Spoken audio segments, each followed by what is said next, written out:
Hello there, everybody. This is General Snivy, and welcome back to more of the Ratchet Clank Going Commando playthrough. Today, we're going to be heading off to our next objective, and I finally figured out where the hell it is I'm supposed to go. I am supposed to return to the desert planet, which is right here, the desert planet of Tabora. The reason why we need to go back here? Well, after looking up a walkthrough, I found out this is where we're supposed to get the glider. I never fully explored the desert like I was supposed to, and so I completely missed out on that particular objective. So, yeah, I was kind of an idiot.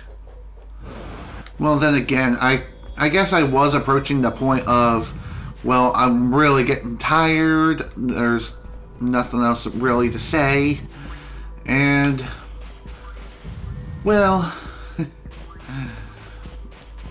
after streaming for nearly 4 hours straight, I figured that time was a good time to just simply call it a day. As for right now, today's a new day, we got a fresh mind, and we're ready to take on the next adventure. So in order to get to said glider, what we have to do is just take this path just off the start for when we first land on this planet. Well, maybe not first land, but you get the point. When we first get here for our second trip onward. All we have to do is just simply follow this frickin' path all the way to the end. Kind of reminds me of a certain game that also features this mechanic throughout 90% of the adventure. Also, ow.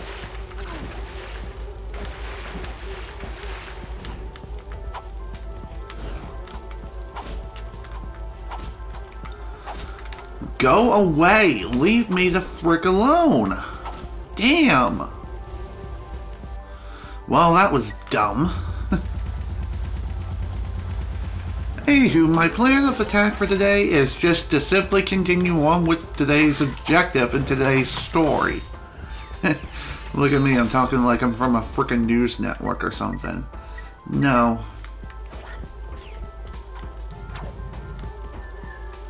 Oh, I get it. Wrong thing. Thank you. Sometimes my analog stick acts kind of funky.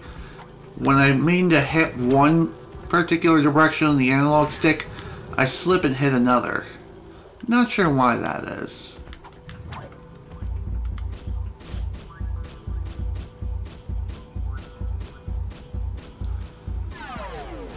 I was like, is the game lagging or is that just me?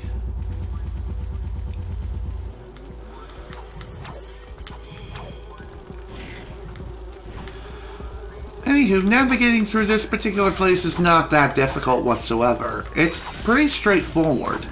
I'm not sure why I was just being an idiot there, but whatever. I will be 100% honest with you guys, I am pretty tired today. It seems like that's a running theme for me practically every day of the week, but oh well. Well, if you look at me, I'm not exactly the most fit guy on the planet.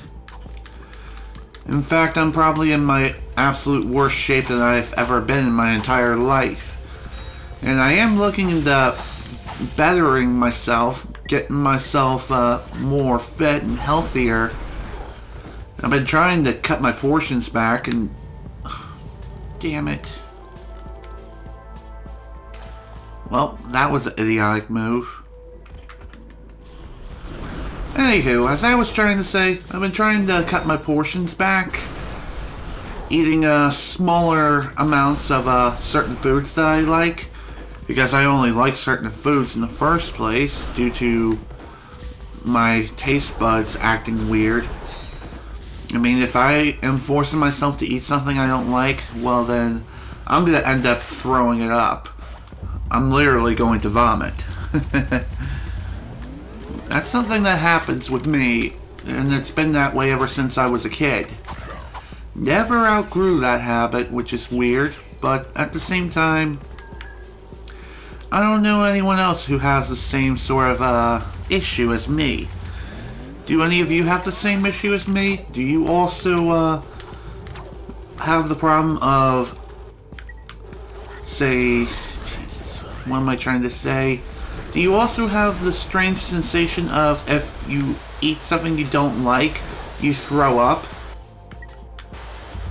Let me know in the chat, or if you're watching this on YouTube later, let me know in the comments section down below.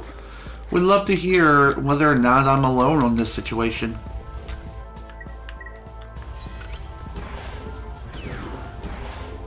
This should possibly... Nope. Okay then. I was thinking that one enemy was going to be the one. Nope. Is it me, or does this weapon gain weapon experience slower than any other weapon I've used thus far? Probably is just me. Anywho, say hello to the glider. To use this thing, just simply jump on a pad with red arrows on it, and bada bing bada boom, you're flying. Well, okay, you're not flying, you're more like gliding. And you do have to make quite a large leap in order to initiate the glide sequence. I wonder, are we slowly descending, kind of like how Knuckles works in the Sonic games? That's something I'm wondering myself. Anywho, after getting the glider and flying through this canyon, we got ourselves a platinum bolt. And now we can finally continue on with the story. Yay! Finally. God damn, what a pain. Whatever. I believe I can simply continue my exploration out here in the desert. I wonder if I can grab all the crystals that are out here. I'm gonna say yes. And, ooh, I wonder what's up here.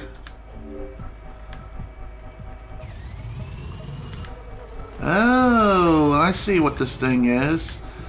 You use this thing... You use this thing to mine raritanium. So, raritanium isn't the only thing that you'll find on the... Blech. What am I trying to say?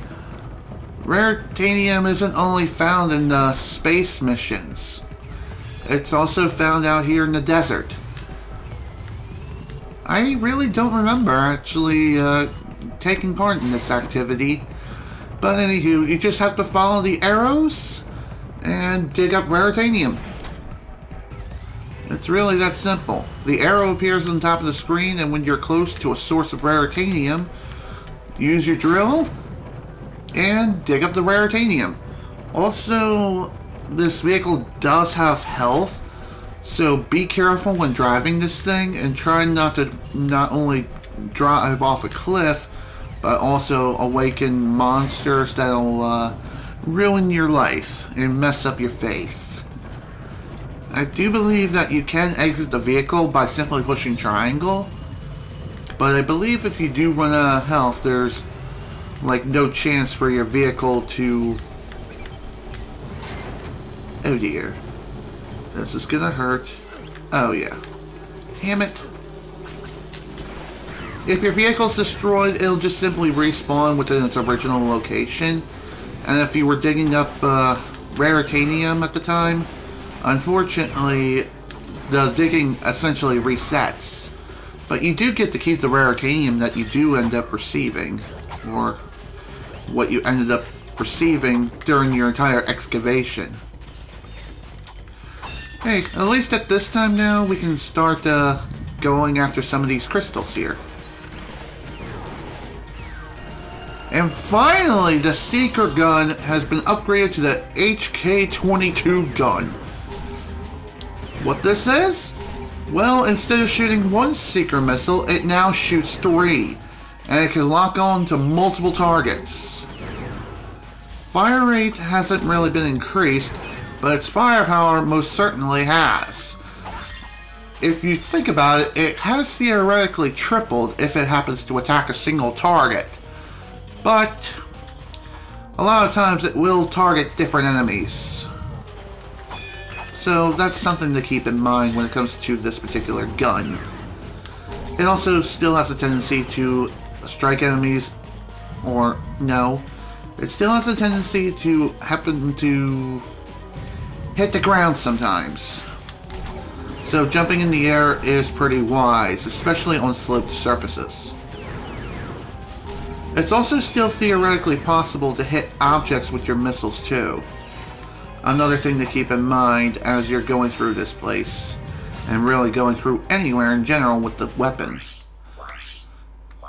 Well, now that that weapon is finished, it's time to work on something else. What should we work on next? I guess this, because really that's the only other thing that's here.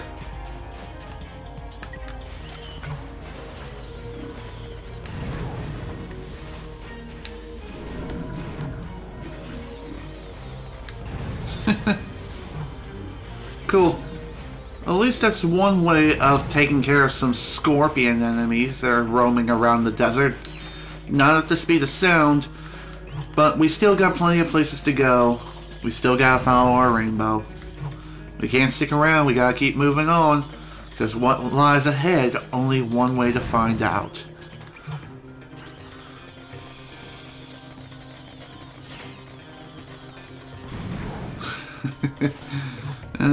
I love this little thing. The only thing about it is that it cannot jump, so it can only roam around on flat surfaces. Well, okay, not necessarily flat surfaces, but if it has stairs, stairs are your worst enemy when it comes to using the spider thing. That and the ammo capacity is also very low. At only 8 spiders. Plus, getting more ammo for the thing is very expensive at 100 bolts per spider. I wonder, I think there is a skill point that involves getting all the raritanium that's out here in the desert.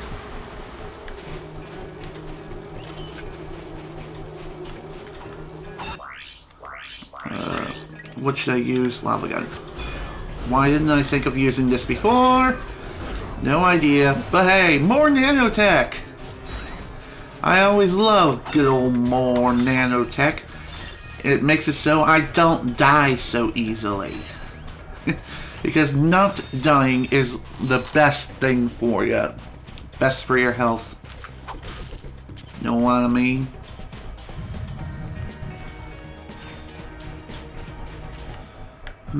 I wonder... Anything going on this... Okay. This is what I wanted. I wonder if you can come to a dead stop if you attempt to dig for raritanium. It looks like you kinda can, while at the same time, not so much. The vehicle itself out here also has a secondary use, and that is navigating through the desert much faster than you can on foot, and even with these rocket boots. Oh, hi!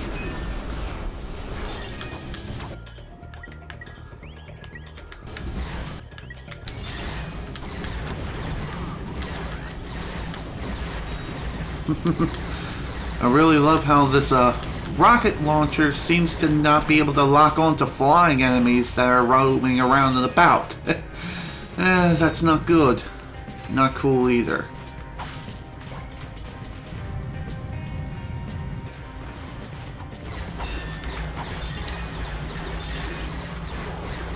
Another thing we're pointing out too is that ammo is pretty scarce out here. Although you will find a good chunk of ammo crates, don't count on them always appearing in the proper times. And what I mean by that is you shouldn't always count on ammo crates appearing where you want them. they practically appear wherever the heck they want.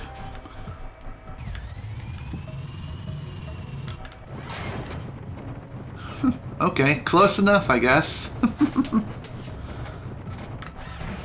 It looks like this thing also has a bit of a radar screen. Another little thing I don't like about this particular vehicle is that it's pretty dang hard to control. But at the very least, it does allow you to get through the desert more quickly. Also, lock-on capabilities for this weapon, it's best used for long-range combat as well as mid-range combat. Close combat, this thing isn't going to help you too well. Not unless there's like a lock-on mod I can purchase for this thing. But anyway, Platinum Bolt number 2. Wow, just sitting out in the open. Who knew? Am I right? What's this? Hi! How y'all doing? Sit down. Thank you. And another set of crystals added to the collection. 17 down and many, many more to go.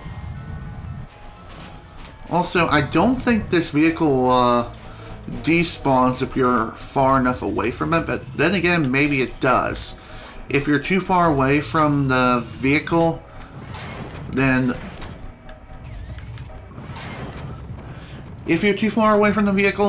I think it will despawn and return to its original spawn point. So essentially it kind of self-destructs in a sense. Oh my god, Arrow, where are you pointing to? That'll work. Funny enough, the drill isn't even going towards the ground. At least in that particular instance.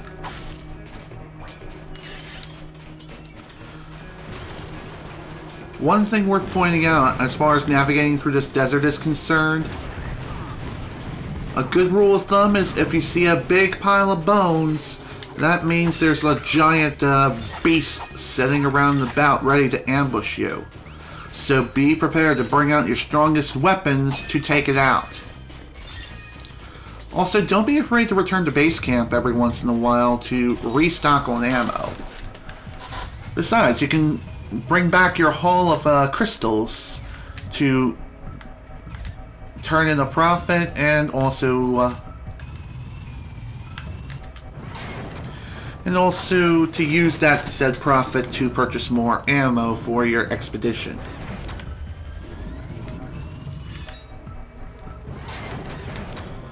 Okay, so the raritanium drilling progress does not reset.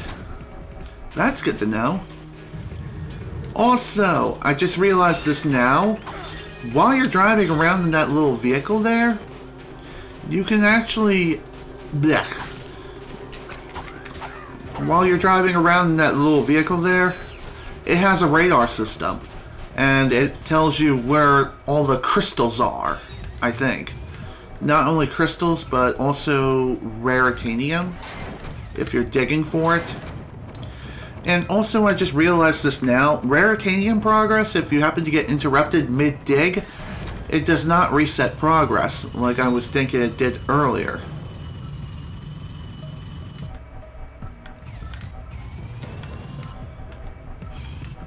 One thing I will definitely say when it comes to this thing, not a fan of its janky controls. Not a fan whatsoever. Also, yeah, I know there's a crystal to my left. I'll grab it after I kill this bastard. There you go.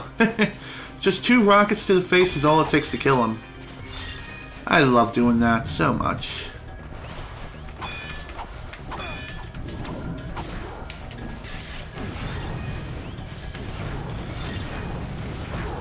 This thing also does have a small blast radius, but it is wiser to try to hit your enemies directly with it. Also, crystal, of course.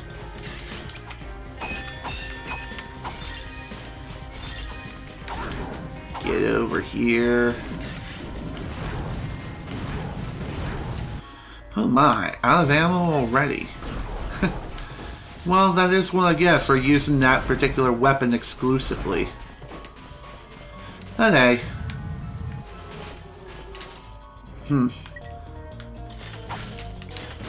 Looks like we got more trouble.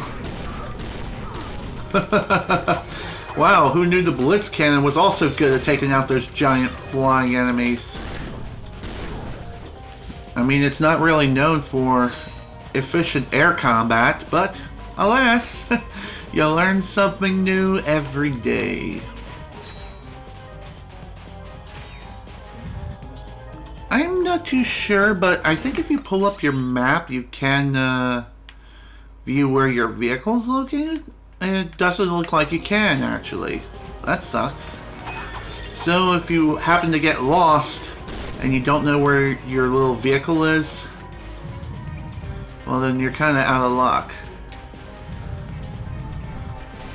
Thankfully, we weren't too far away from it.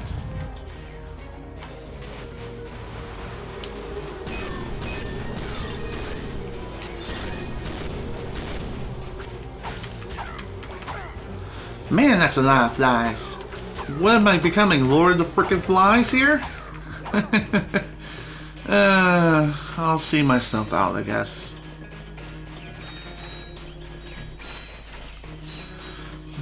Any plans for this week? That I don't have up my frickin' sleeve. I don't have any plans for the week as far as I'm aware. I am... Oh yeah, this was what I wanted to talk about earlier. And that is... Earlier I mentioned that I'm not exactly in the best shape in my life. And I am planning on doing something about it. And that plan, other than what I've been doing right now with cutting my portion sizes back... excuse me. What I'm also planning to do is I'm planning to join my local YMCA. Not too long ago, more like about a week ago, I went down there and I had a little tour of the place. All I'm waiting to do right now is just get the proper paperwork together and be able to join the place. We are looking to possibly get me a little sponsorship of sorts, so that way I don't have to pay full price every month in order to join the Y. And all I have to worry about is just... Give me that. All I have to worry about is just paying the discount price per month, which if I do get approved for the little scholarship thing, then all I would have to pay is like maybe about $25 a month instead of the usual $40. Because joining the Y normally is pretty dang expensive, but I would say it's well worth the price. There's so much that you can do there, and you get so much bang for your buck out of your membership. It's not even funny. I'm serious.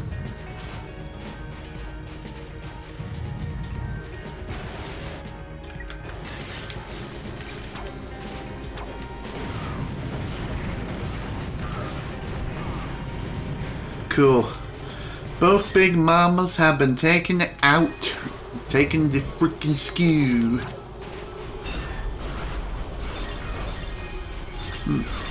37 crystals so far. And we still got a long way... Ratchet? You know you're swimming in a kiddie pool, right? Glitchy water! I'm surprised I'm not allowed to just simply dive under the map here. I mean, seriously, it looks just as shallow as any other parts in the water here within this little oasis. But, strangely enough, it's just acting really weird. And I don't even remember that even being a thing in the original. I remember even shallow parts of the water, you can still just simply walk on it without much worry whatsoever. But hey, sometimes HD remakes have their own exclusive series of glitches. Kind of like the Kingdom Hearts games, how they have their own series of glitches. Especially with the PS4 remake, I mean, holy crap. Have you seen how broken the original Kingdom Hearts 2 was at launch? And it was like that for about 6 months? I mean, the glitch I'm talking about is like save crashing. Whenever you would approach a save point, there's like a high probability that the game will just simply crash upon attempting to save your progress. And if it happens, well then, any progress that you made up to that point is lost, and you have to go back to your previous save. Which absolutely sucked. I never ran into the issue myself, but then again, by the time the game was patched, I was not too far into the game. So, I never had to worry about that. But nowadays, you don't need to worry about that anymore. That fear has been long since past.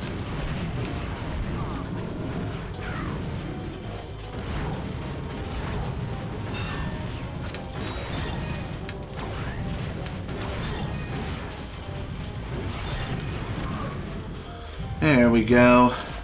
That's crystal number 45. Still got a ways to go though, that's for sure. How much more to go exactly? Well, there were 88 crystals remaining at the... Oh, hi. Of course we got trouble. Good old Trouble. Anyone remember the board game Trouble?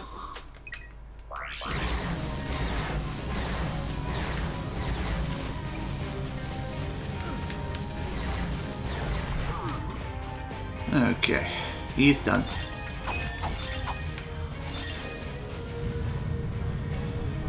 By the way, if you end up dying at any point out here in the desert, the only thing you would just have to worry about is just warping back to the base camp. Nothing to worry about there. There's no consequence for dying whatsoever. In fact, it can actually be used as a means of death warping via a benefit. It can be beneficial to consider death warping back to base camp if you happen to be really far out in the desert. Ow, ow, ow, ow, ow, ow. God damn the stupid floating fish.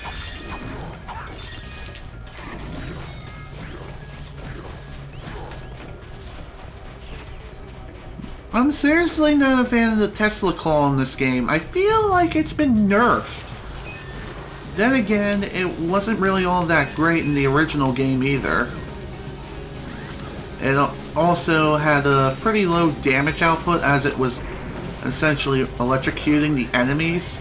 The gold variant of this weapon is way better than the original any day of the week, but even so, that doesn't make it any less annoying.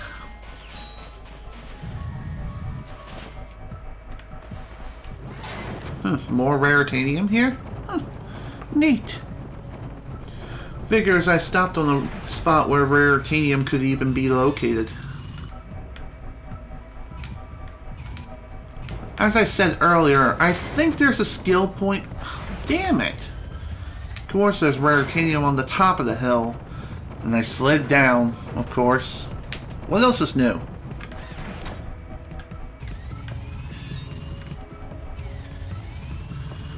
By the way, any raritanium tanks you pick up while you are driving around in this thing doesn't heal the vehicle you're driving, but it does heal you.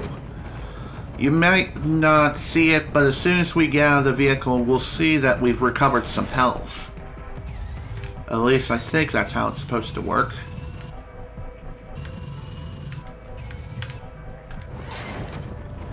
There's really no way to recover health while you're driving around in this vehicle.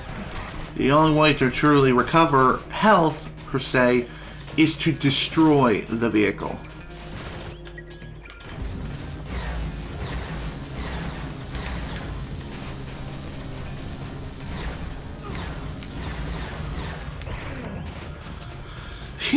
Okay, another enemy down. Still got a ways to go, that's for sure. Thankfully, we don't have too much more to go, though. All we have to worry about is just getting the remaining gems. As I said before, there's 88. There were 88 remaining last time I checked. And we're up to 54. So all we need now is just 14 more gems. And then the desert side quest will be complete. Of course, there's still the matter of the raritanium hunt, which we're doing right now. Even so, for the most part, it is finished. Well, it will be finished soon.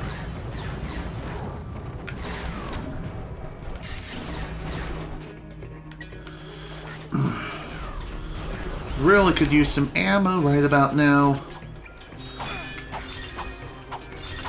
Well, not exactly ammo for the right weapon, but hey, it's still ammo nonetheless.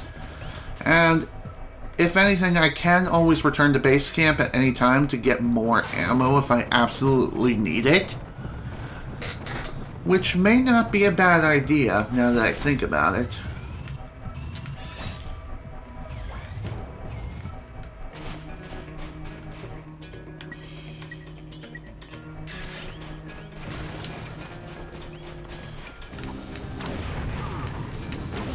There we go. He's dead. 57 already. So did that big flying fish guy happen to have 2 gems, or am I just insane?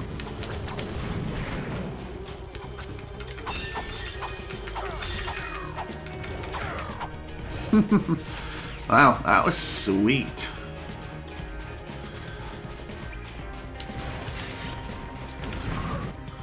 Well, out of ammo again for this weapon.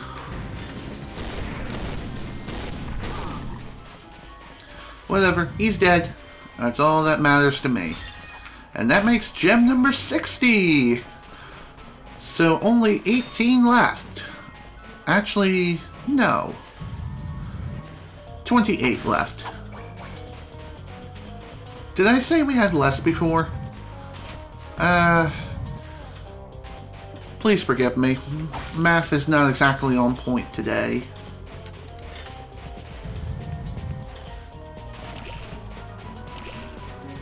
You could also run around the desert blind as a bat and go searching for gems that way, though it's not really that wise to do that. But it is some other way to just simply explore the desert and just use your own travel instincts. The map itself, oddly enough, is not that big. Not as big as the map screen made it out to be. All you really have to worry about is just navigating from one side of the desert to the other. That's about it.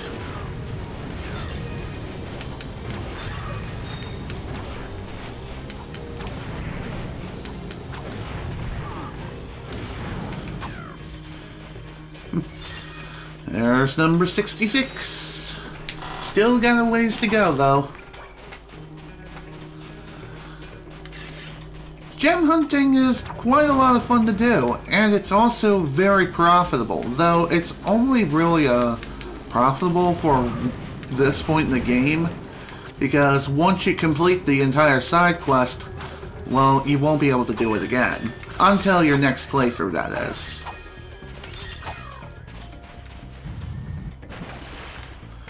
Oh great, more glitchy water. Like I'm swimming around in the frickin' kiddie pool. Why is that even a thing? I have no idea. But, anywho. Oh, at the very least, when traversing through this desert, you don't need to worry about weather conditions like sandstorms or anything of the sort.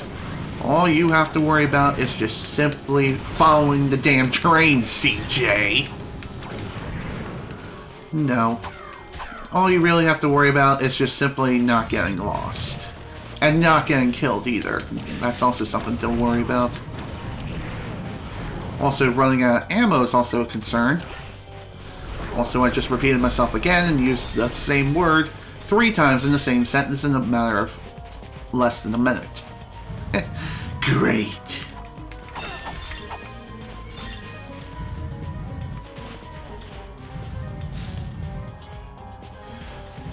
Micro turret? Okay. No. It was actually for the mini rocket. I misread the label, so oops. That was on me. That was my bad. Oh crap. Out of ammo again.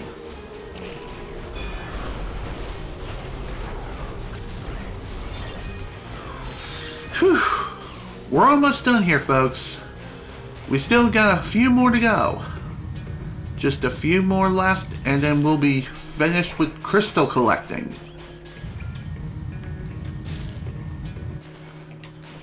Thankfully, crystal collecting doesn't take that long. Crystals are everywhere in this desert. It's just finding the last few can be a bit of a pain. But one way to possibly go and search for the remaining crystals that you still need to find is just to simply go raritanium hunting instead. And maybe on your expedition you will also find the remaining crystals. Speaking of which, I'm still looking for my vehicle. Where the hell is it? Maybe it did end up despawning because I walked way too far off screen.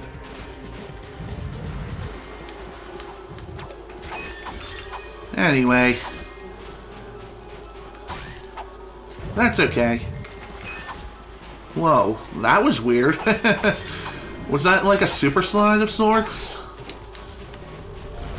I wonder if that's a glitch used by speedrunners. That would be pretty surprising and also pretty awesome. Down to my last shot on this thing. Of course. Stuff always happens to me, am I right? Well, at least we're back at base camp, and we can always refill ammo very easily. And we're going to do just that.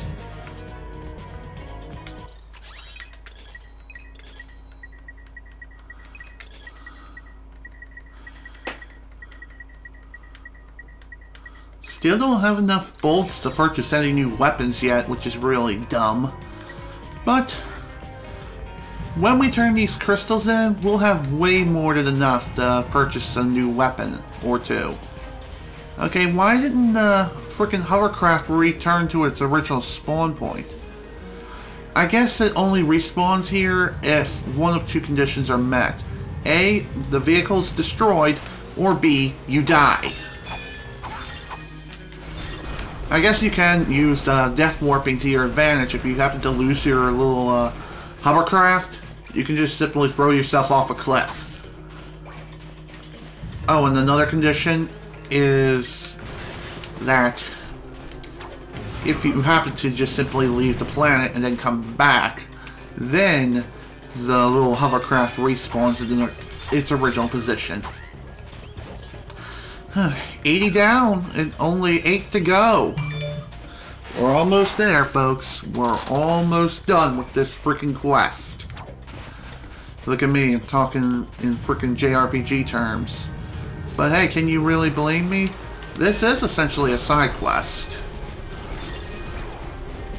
It's a quest to go and hunt down crystals of ultimate power in order to destroy warlords in a land that is in high rule. Yeah. I'm keeping that one. Bite me. That's 82, 83, and 84. 4 left.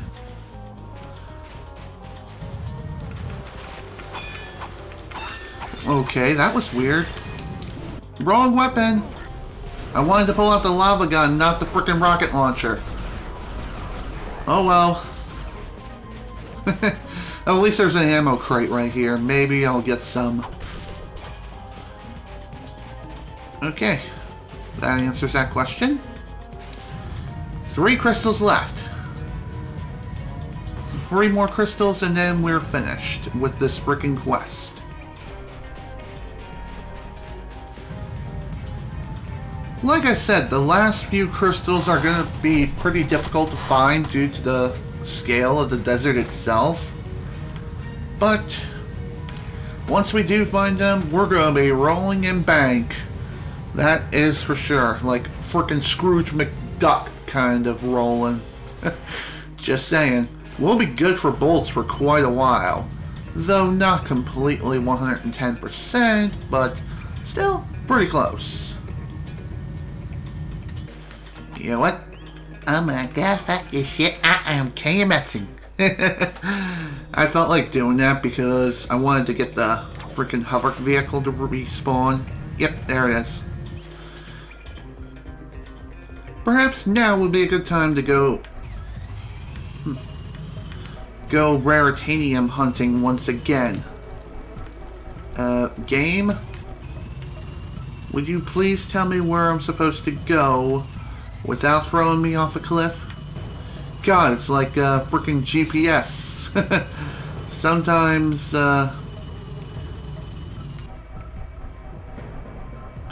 hang on. I thought I saw something over here. Guess not. Perhaps it was just my imagination.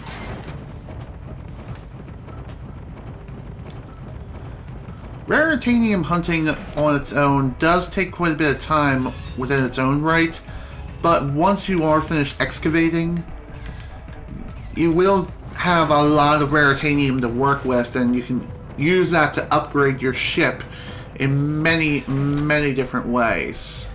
And trust me, it's worth it. It's worth the effort. That's for sure.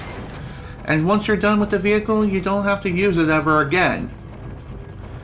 Also, I was kind of wrong about the radar system pointing towards crystals. It only points towards raritanium, which is unfortunate. However, it can also be, by that, I mean, the vehicle itself can also be used to roadkill enemies, but I would not count on it since its damage for roadkilling is not very high. Here we go. More raritanium. Always nice to have lots and lots of raritanium. Oops. Stopped a little prematurely. Bye.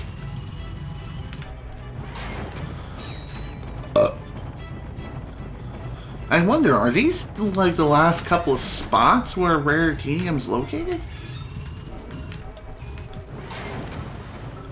I feel like it is. These are the last couple of spots. And there we go. That's all the raritanium in the desert. And I was wrong about the skill point. There's no skill point for getting all the raritanium. It's just there as a means of just collecting more raritanium for you to use. That's it. Now all we have to do is just find the last couple of crystals. Where are they? I have no idea.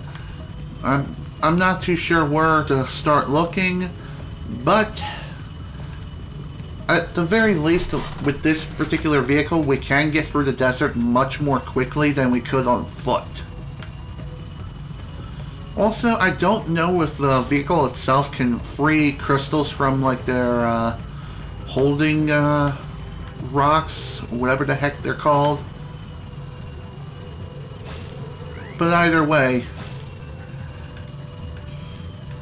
at least we'll be able to use this to get around really quickly. Oh, there's one.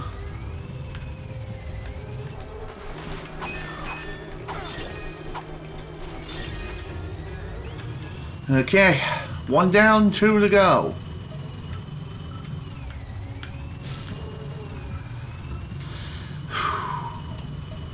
Question remains though, where the hell are they? I wish there was some sort of radar system that detected where the crystals are.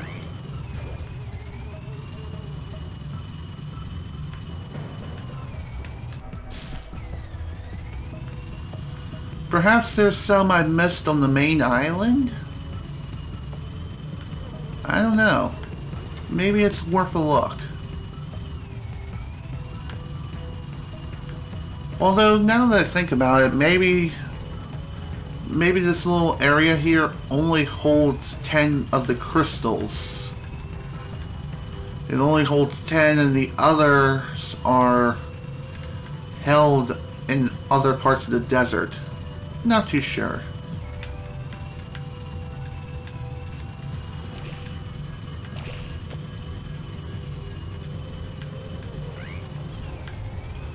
It's funny how this hovercraft can also hover across water without much of an issue.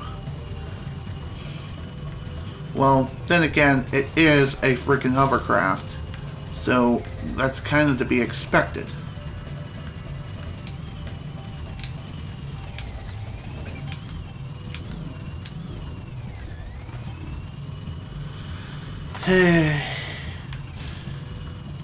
I really ought to look up a map real quick on the crystal locations, because there may be some crystal locations that I've yet to find. Well, it is pretty obvious, but even so, maybe looking up a map would be a good idea. Do do do do do do do do do.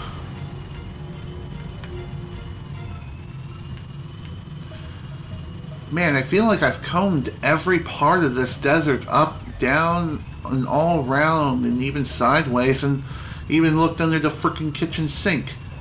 And I still can't find the last 2 freaking crystals. Wish they were easy. Oh, speak of the devil and he shall appear. Okay, Ratchet, work with me here. There we go. There's 87. And I got a skill point? Huh. Okay, maybe that crystal was like the last one. Maybe. Guess we'll find out right now. Could've sworn there was 88 left in the desert. Here you go. Yep, that was the last crystal. Awesome! So there were actually 87 left and not 88 like I originally thought. Still don't have enough bolts to get this weapon, the plasma coil, but we can at least get the bouncer. Bounce with me, baby. Okay. Put the bouncer on the quick select, and since there's nothing else to do here, we're done. And my internet is taking a freaking dump. Why, I have no freaking idea. Okay, before we head off to our next objective, I feel like taking a quick pit stop here at Sid Cognito's little space station, just to prepare my ship for future travels. Trust me, we're going to need it. We're going to need every upgrade we can possibly get for this thing. Let's see how much Veritanium I have. 32. Huh. I was thinking I had more than that, especially after that little expedition I did. Fusion laser cannons. Okay. That particular upgrade does upgrade our primary weapons, so that's good news. And so, it's time to head back into this freaking testing facility that's been bugging the shit out of me since the last play session.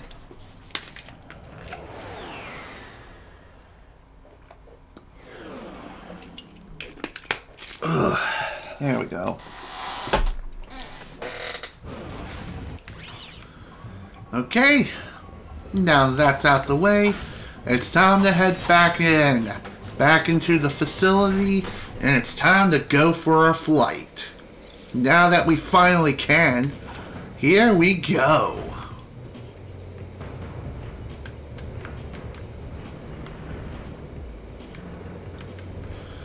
By the way, I do believe if you happen to crash on your glider, you die instantly, but don't quote me on that.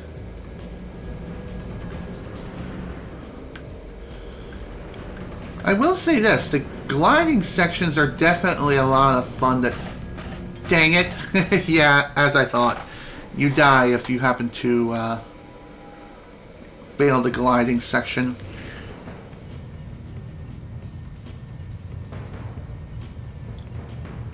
I was like, where the hell is the elevator?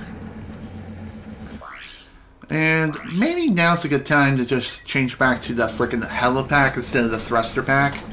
I mean, granted, I have been using it for like the past hour.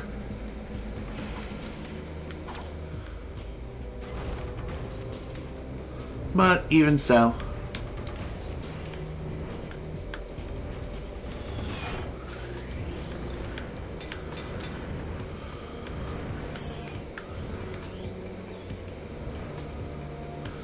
I know there was like a little nanotech tank over, like towards the left-hand corner of the starting point of this gliding section.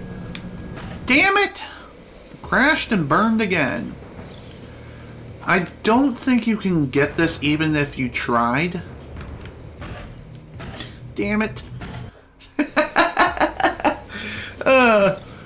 Gotta say, crashing and blowing up on your glider definitely looks pretty funny. It's a funny looking death animation. And yeah, it's just hilarious. It's especially funny for when you look at Ratchet's face as he's spinning around in disarray, when the glider's just simply spinning around and exploding, like as if it was a freaking Michael Bay film. Just saying, though.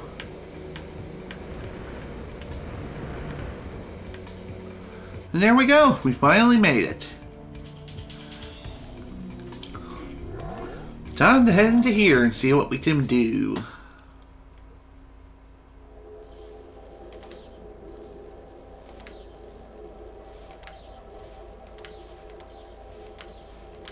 Damn it. Freaking panicked. Again.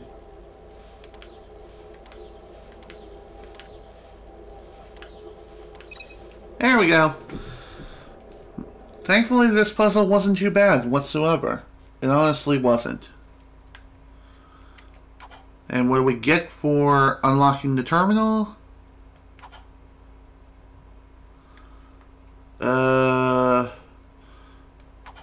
Game? What's supposed to be happening here? If I have to guess, maybe it happened outside? Damn. Yeah. It just happened outside. I guess. Now, let's get the goods on that experiment. What the? 10,000 bolts? I see the problem. What? Now even the computers are charging us? That's it. This galaxy blows. Yeah, I have to agree with you there, Ratchet. I have to agree with you 110 freaking %. Dr. James T. Fullbladder reporting on Megacorp experiment number 13. This update is strictly classified. If you are watching this, you're fired. Early thinking held that the specimen was entirely docile in nature. Even overt provocation failed to incite it. But the late Dr. Putrid's son observed that natural levels of monster propanase in the experiment's bloodstream were triggering some remarkable changes. Attempts at neutralizing the specimen's violent tendencies were met with limited success. Our surviving staff recommend that the experiment be destroyed immediately at Megacorp's deep space disposal facility. Oh dear. The computer's log indicates that we were the first to view that recording. So Fizwidget must not know. We've got to warn him. Yellow. Mr. Fizwidget, you're safe! Sir, brace yourself. We just saw a video of your experiment eating its handlers. I repeat, it eats its handlers. Ah, yes. Low fat, extra foam, no sprinkles. Mr. Fizwidget, do you copy? Anyone handling the experiment must exercise the utmost caution. No, decapitated. What? Oh, yes. Exercise my utmost caution. Sir, your experts recommend that the experiment be liquidated. We will meet you at your deep space disposal facility. Ah, yes, my cheap date proposal facsimile. It's heavily guarded, so make sure to use the password. Which is, Quarktastic. Yes, Voodoo. Okay. Well, Mr. Fizwidget sure is acting quite strange. Maybe he has something to do with the experiment going rampant, and maybe, just maybe, he is involved with the experiment in some way. Damn it. I need to find a way to get this freaking health pack one way or another. It just looks like long jumping to it is just out of the question, though.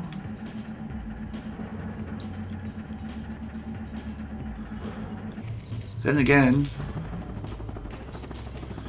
yeah, out of the question. Dang it.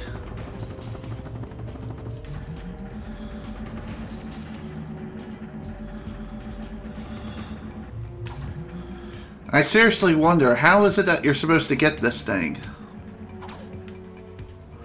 I mean, you can't use the glider. Or can you?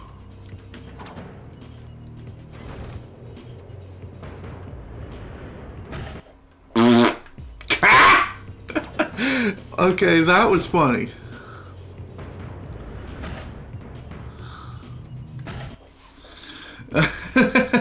It's also hilarious how the explosion starts as soon as the screen cuts and fades back to the checkpoint. I wonder if the actual death animation is longer in the original game as opposed to the HD remake. Maybe it is, maybe it isn't. I'm not sure. Anywho, we're done. We're done with this place. No new armor available for purchase, unfortunately.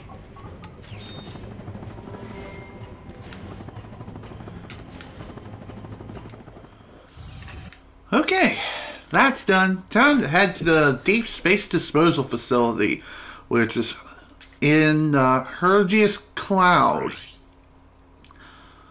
Alright, time to meet Mr. Fizwidget, and so that way we can warn him about the experiment's dangerous nature. Here we should be able to dispose of the pest, hopefully with no issues and no resistance. But knowing our dumb luck... All right. Input the password now. Check. Here goes. You better check that code. I am sure it was correct. The defenses are attacking us. We've got to hold them off until Fizwidget gets here. Well, shit. The password didn't work. Now we gotta disable the facility's defense system. And yeah, the game is basically telling you, yeah, the password didn't work, so now you're kind of on your own. And you have to disable the defense system yourself before getting killed.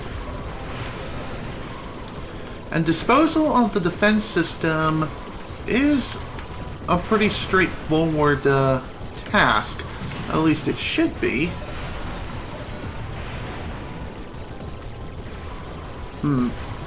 Okay, so if a defensive turret gets destroyed, you need to move fast.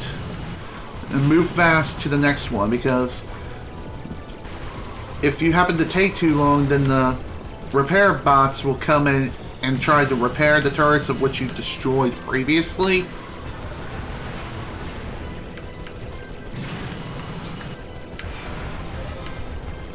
Damn it! Crashed and burned.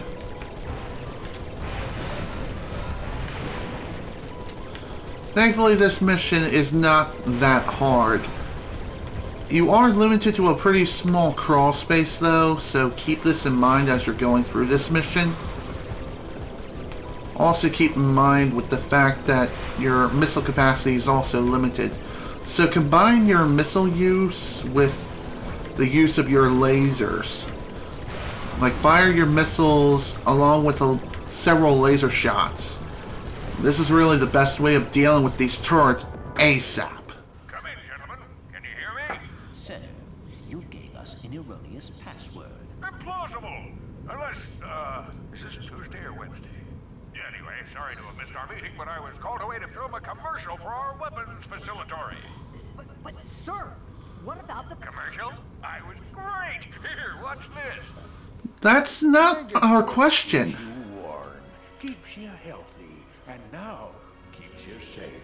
Hello, I'm Abercrombie Fizwidget, and I'd like to welcome you to the new Megacorp weapons facility. We offer guided tours to show you how our weapons are made.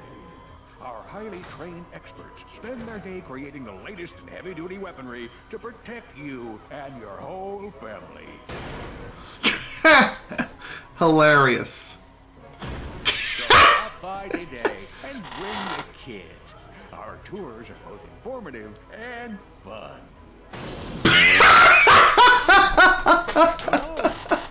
Just might learn.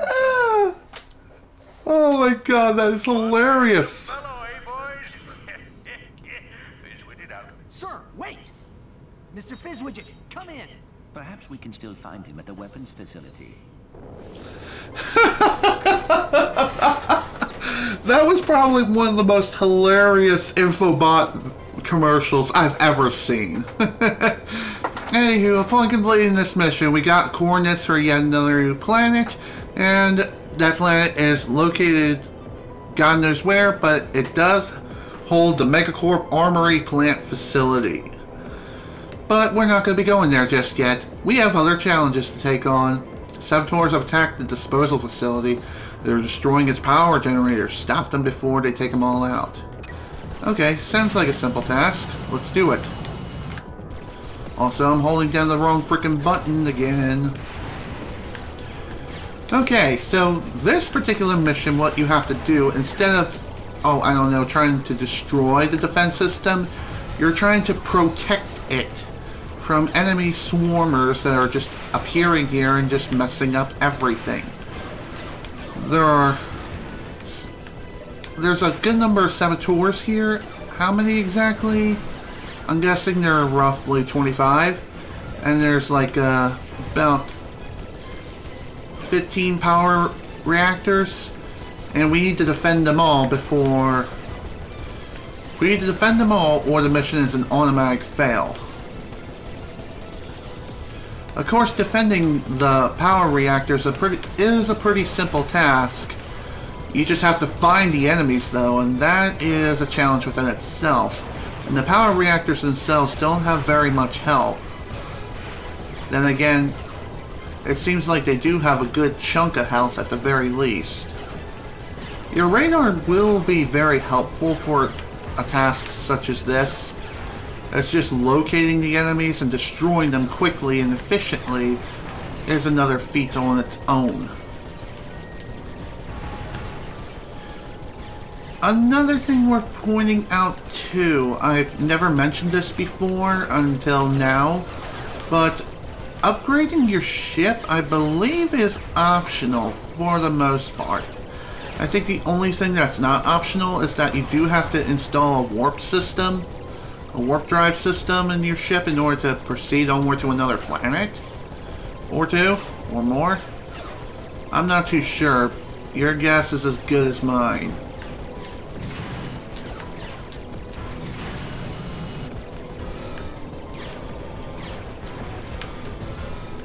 There we go. All saboteurs destroyed.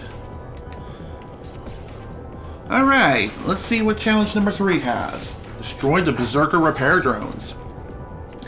Virus has infected the repair drones and they've gone berserk. Oh, okay. That sounds cool. So anyway, the repair drones that were coming at us before, or more or less were trying to repair the defense system's turret system, well, now they're coming after us. They've gone completely berserk. And now they're going to be targeting us relentlessly. So be sure to bust out your lasers and missiles and destroy every single one of them. There's 30 in all. And thankfully, you can just simply use your ship itself to its advantage, because all the enemies are just going to be charging at you all at once, pretty much. So don't be afraid to execute some barrel rolls. I know, aileron rolls. I keep saying rules instead of rolls, whatever. From Maryland, we say things weird, like water instead of water, whatever. Screw you, potato, potato, tomato, tomato.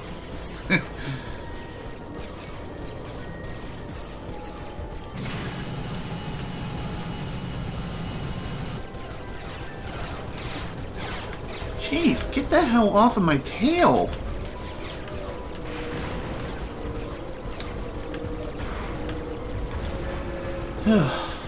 Three left. Who's next? Alright, last one. And you're dead. Woo! Nice. Challenge 4. It's a race. Cool. Let's go. I like races. Races are fun. But being a racist is not fun. You know what I mean, folks?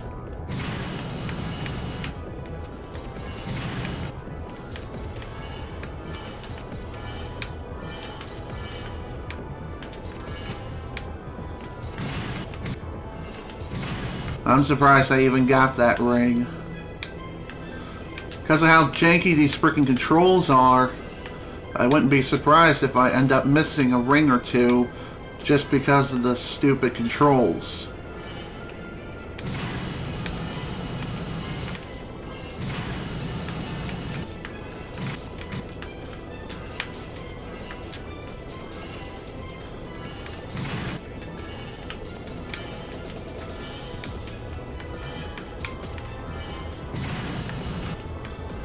Sorry I'm so silent right now. I'm trying to concentrate on this.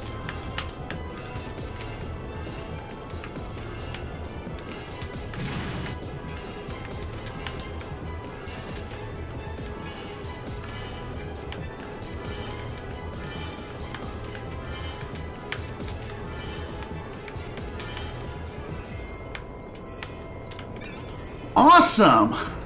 And that pretty much led to the Platinum Bolt, which was amazing. What a way to finish the race. Isn't that awesome or what? But hey, it was a fun race, despite the janky controls. But now our task there is finished 100%.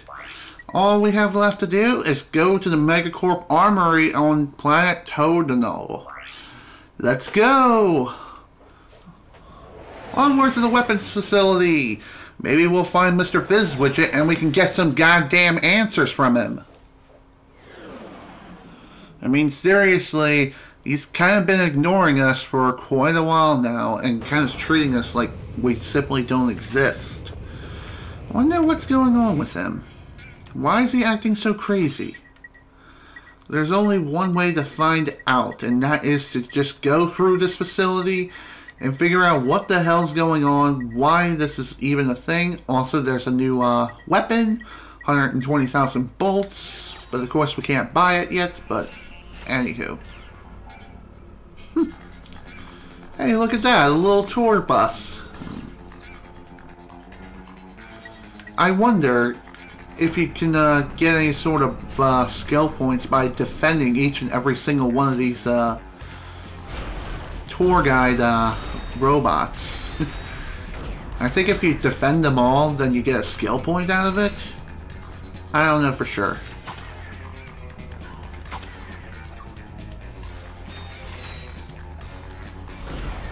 Well, I think I have already failed. That's for sure.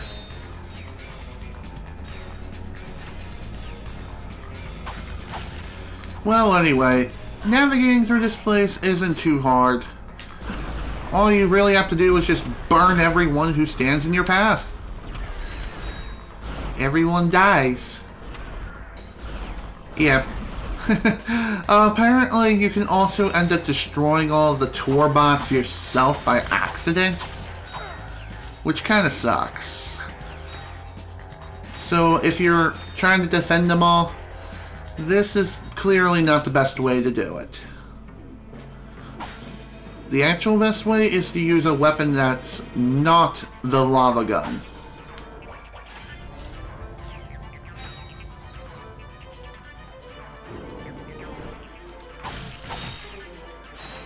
I missed out on the platinum bolt, dang it.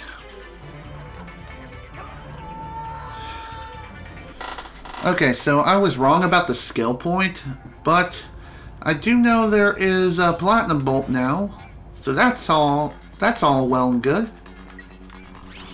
I wonder, will the bouncer work out better for me? Who knows? Guess we'll find out now. Anywho, what does the bouncer do, other than what it sounds like? Well, I'll go ahead and tell you what this thing does. If you happen to strike an enemy with it, or if it happens to explode on its own, then what it does is that it'll explode and create miniature bombs that'll bounce around the arena and kill anyone in its path, just like I ended up killing people by complete utter accident. Essentially, the bouncer is really good for close range encounters. And the whole reason for that is simple, because of its sheer firepower. Damn it.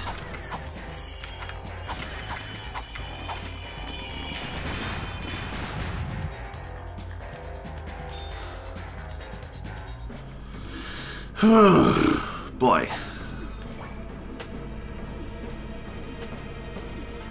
Okay, I think at this point now we just gotta be quick. Yeah, just follow the Mr. Fizwidget robot in here and grab the gold bolt, the platinum bolt before the door shuts. I think this will be given to you regardless if you happen to save anyone or not. When he completes his little tour, that's when you need to head inside and make your move. Alright, time for yet another fun little puzzle.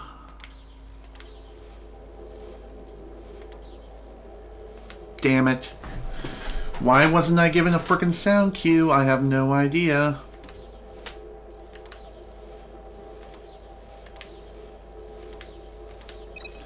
Anywho, puzzle complete. 2 attempts, but hey.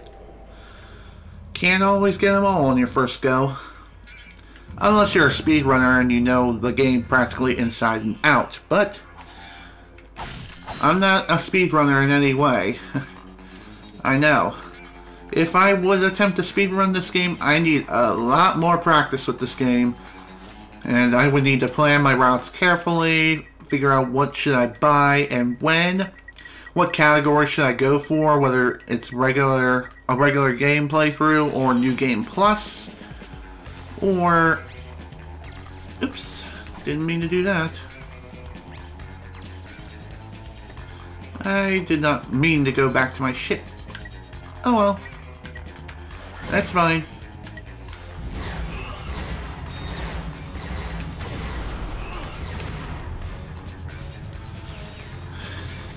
Man, I love this lava gun. Really good for crowd control and also dealing damage. I think there's a mod that you can get for this thing that makes it even more powerful. I mean, mods in general make guns more powerful in this game. As for what mod is available, I'm not too sure.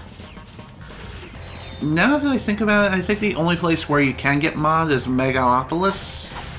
Although I could be wrong on that completely.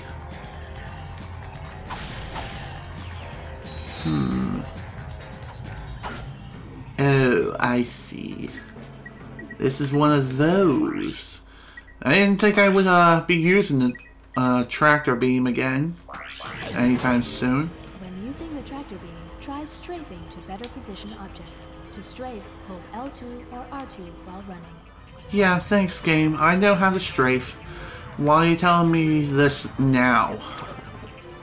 Of all times to tell me how to strafe, why are you giving me this tutorial this late into the freaking game? Anyway.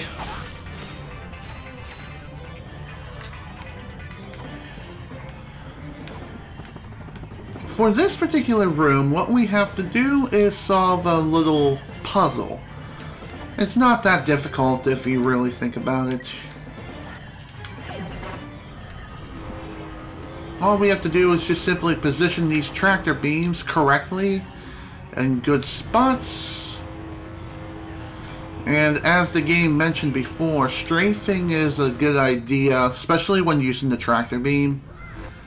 This way you can better utilize the tractor beam and be a lot more precise with it too. I wonder why there's sheep here. Maybe we'll be able to get our hands on some sort of morpho ray? It seems to be a Ratchet Clank staple, and I would be surprised if that wasn't in this game. Probably a sign of things to come. We'll have to wait and see for sure, though.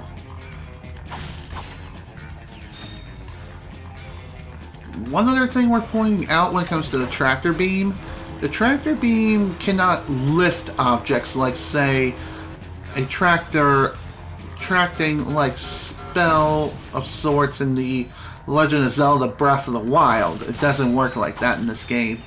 You can't lift things with the tractor beam, unfortunately, but you can move them around.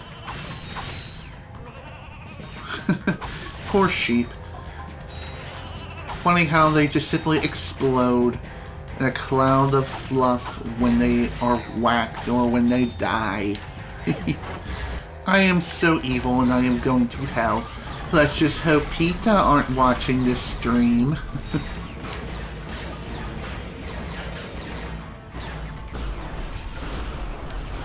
Seriously, dude?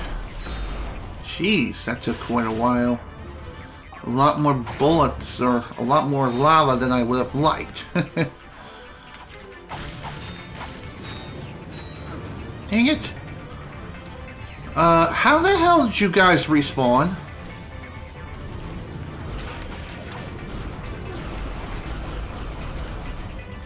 Seriously, how? How did they come back? Oh, come on! I just killed your ass! And yours! Every time I turn around, there's always more of them! Oh, so now they stop? Jeez. The hell was that about? Well, anywho, weird things are weird and also dumb. Like, really, really dumb.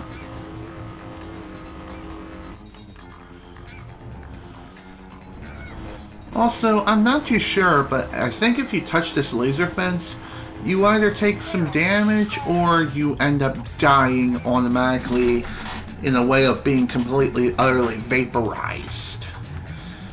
That is something I'm not planning to find out anytime soon.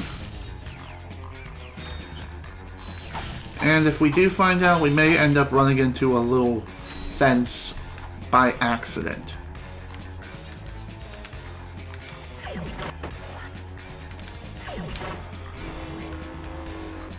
Anywho, for this particular puzzle, what you have to do is simple. Just bring these different sized missile silos over towards their proper holes, and once you get both of them to their proper holes, then they both explode. Alright. Okay, there we go. Now they exploded. Sure took quite a while to get the thing to explode, but oh well. Better late than never. Time for this fun room. This looks like it's going to be interesting. Ow, ow, ow, ow, ow, ow, ow! Okay, that was stupid. Thankfully, this particular room had a checkpoint, so at least nothing of value was lost. God damn it. Okay, I think I know how I'm supposed to go through this. I'm supposed to place this down and start running. God damn it. And I still outran the frickin' tube somehow. I will say this, those frickin' lasers do deal quite a lot of damage. I don't even know how they deal so much damage, but oh, whatever. Okay. This looks like a fun little puzzle. What am I gonna call this stream? The Legend of Ratchet? Legend of Ratchet and Clank? Might as well, am I right?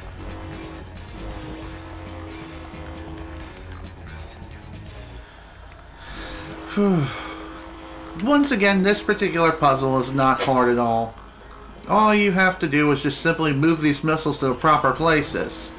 You will have to do some clever moving around and about in order to get these missiles to fit in their proper slots.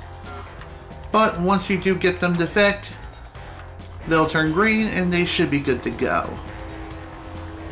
It's just a simple little push around and shove. That's it. Seems like we're going to be using the tractor beam quite a lot in this place. I wonder how much further we have left to go.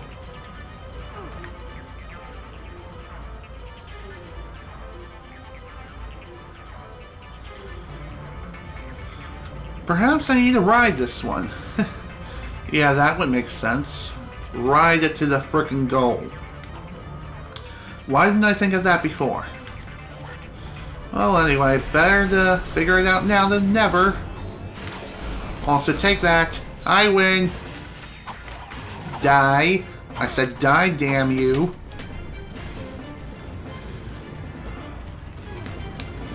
Okay, seriously. Why did they never stop coming?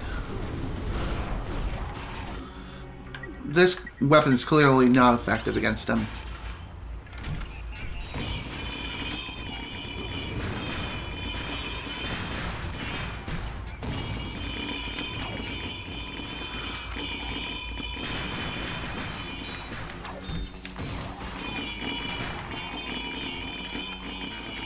Phew, damn, that took forever.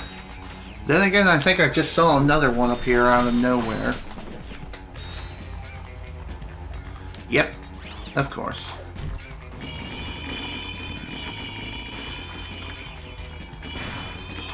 It seems like they only appear when I look away. Ooh. And with that, we got ourselves the Sheepinator. What this does, you shoot it at enemies and they'll turn into sheep. Quite literally, like that. So if you want to save all the tour guests, use the Sheepinator against everyone. I just wonder if the Sheepinator also will turn the guests into freaking sheep if they happen to get caught in the wrong end of this. Also, you cannot use this while you're in the air, which is really dumb. Okay, clearly there is something else there is to do here. This, I think, just takes you back to your ship. Yeah, it does. As far as where to go to next, well, here we go. It's right here.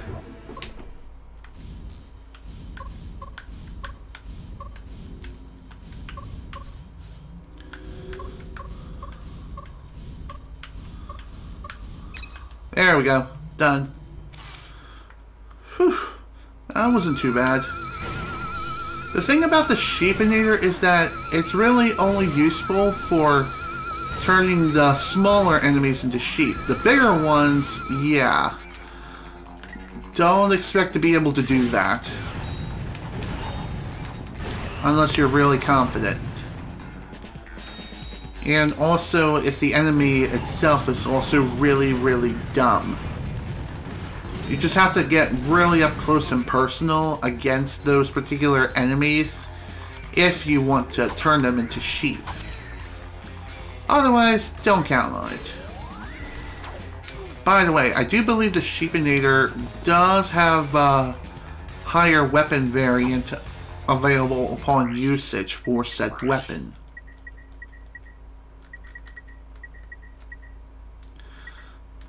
Yep. It does have weapon experience just like any other weapon, for the most part.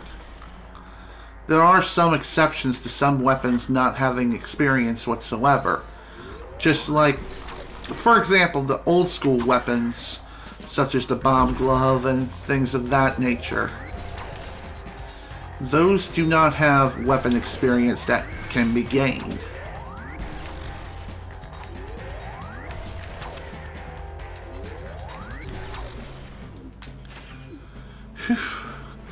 Okay, not bad. Making good progress here. So far, so good. I wonder what's in here. Ow. Seriously, I hate those freaking Commando guys that keep coming at me with all their might. Just wanting to wreck my face all the freaking time. Damn you! Note to self, lava gun not effective against those Commando guys, I guess. I don't even know what the enemies are even called. I just wonder if I can turn them into sheep. Wouldn't that be hilarious? Also, I saw you.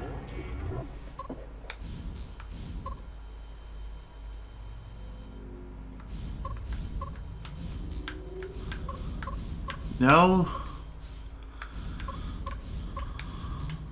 Damn it.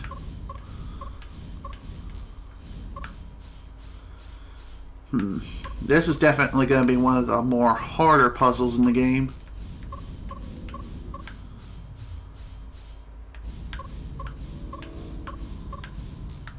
Oh my god, are you serious? This, unfortunately, is going to take me a while to complete.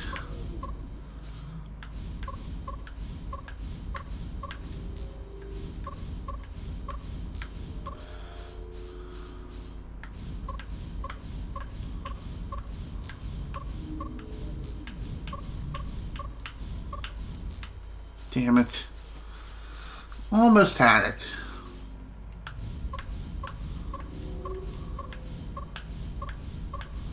Oh my god! Why did I end up going backwards twice?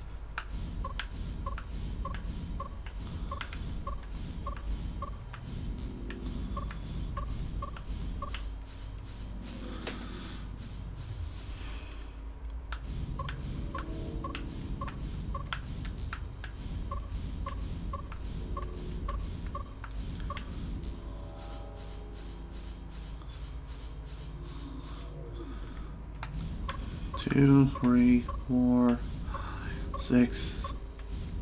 Damn it, game. I wish I could use the damn D-pad, but no.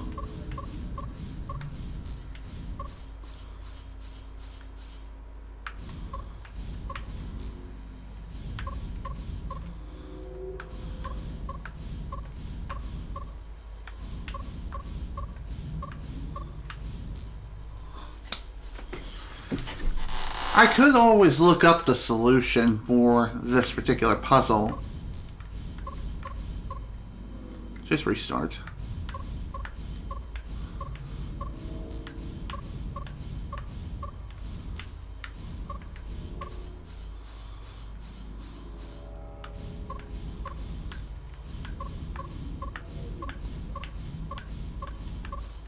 Oh my god, why didn't it go to the bottom left?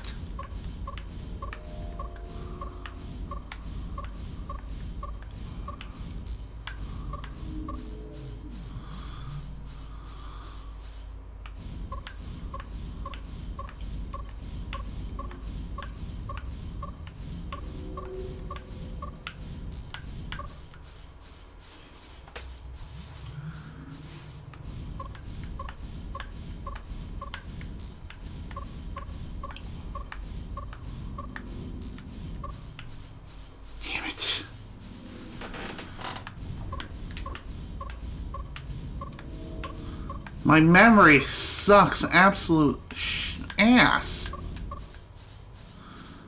It seriously sucks so freaking bad.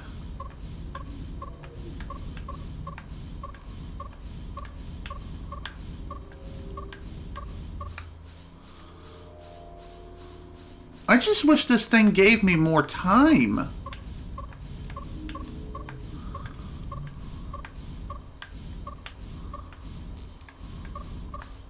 Ah, so close.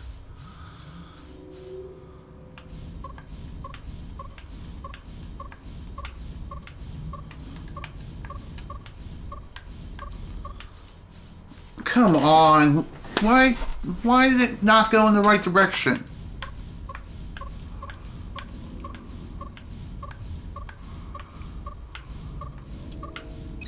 There we go. Finally.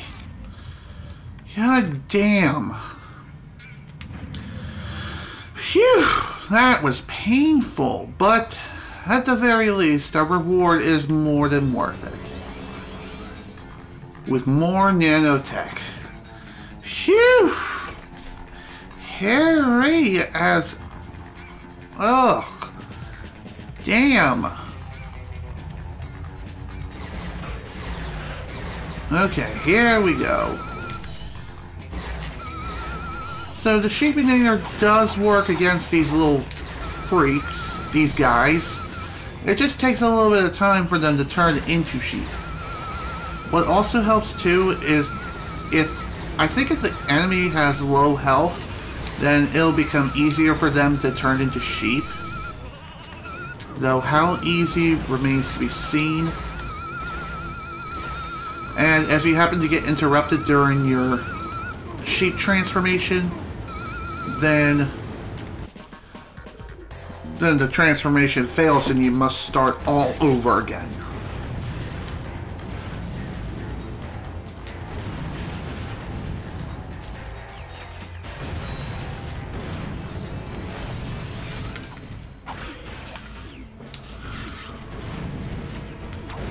Jeez, it just seems like these guys just don't stop coming. But thankfully they do stop eventually. It just takes a really, really long time for that to even happen.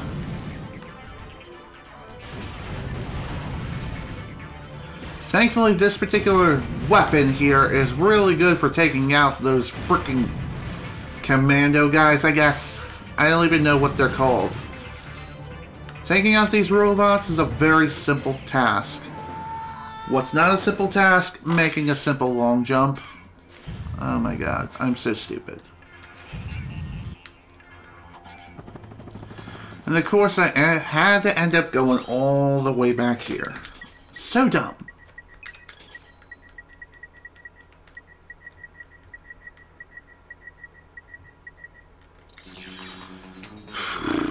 Dang it, dang it, dang it. So dumb. But, oh well. At least this will give me a chance to gain more valuable weapon experience.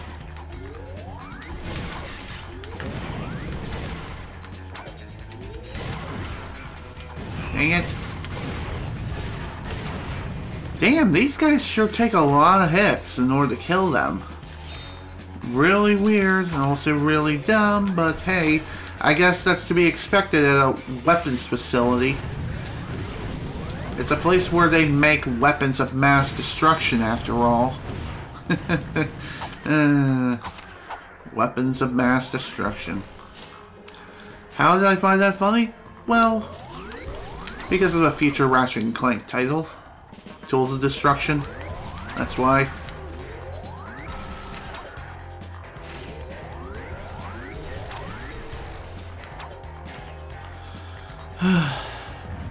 At the very least, we don't have to redo that frickin' puzzle again. And we already grabbed what we came here for anyway. All we really need to do is just get to the end of this place without falling off or acting like a damn idiot.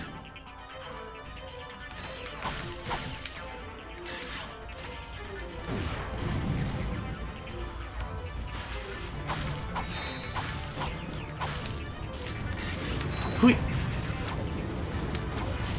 Okay, really?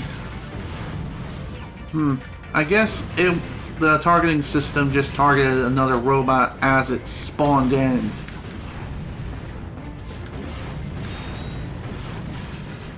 Crap.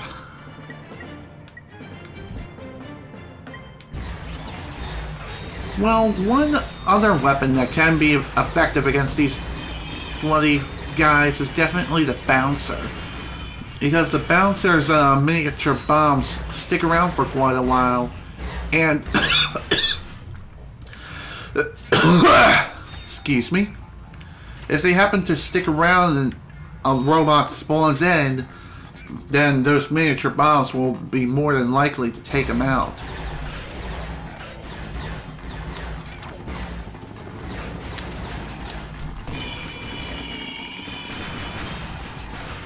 See what I mean? Miniature bombs just taking out the robots at their spawn site. And their spawns are clearly indicated by these little green platforms here. So if you're trying to figure out where the heck these robots are spawning from, look on the floor and you'll find some green pads. The green pads are where they're spawning. Oh great, another one of these puzzles. Hopefully this one won't be as difficult as the last puzzle.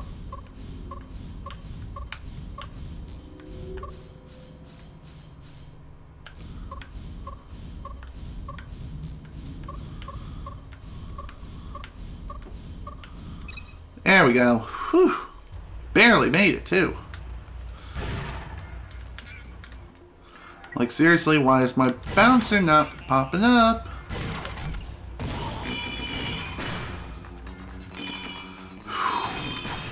Gotta say, I really am a fan of the fact that it has a high damage output.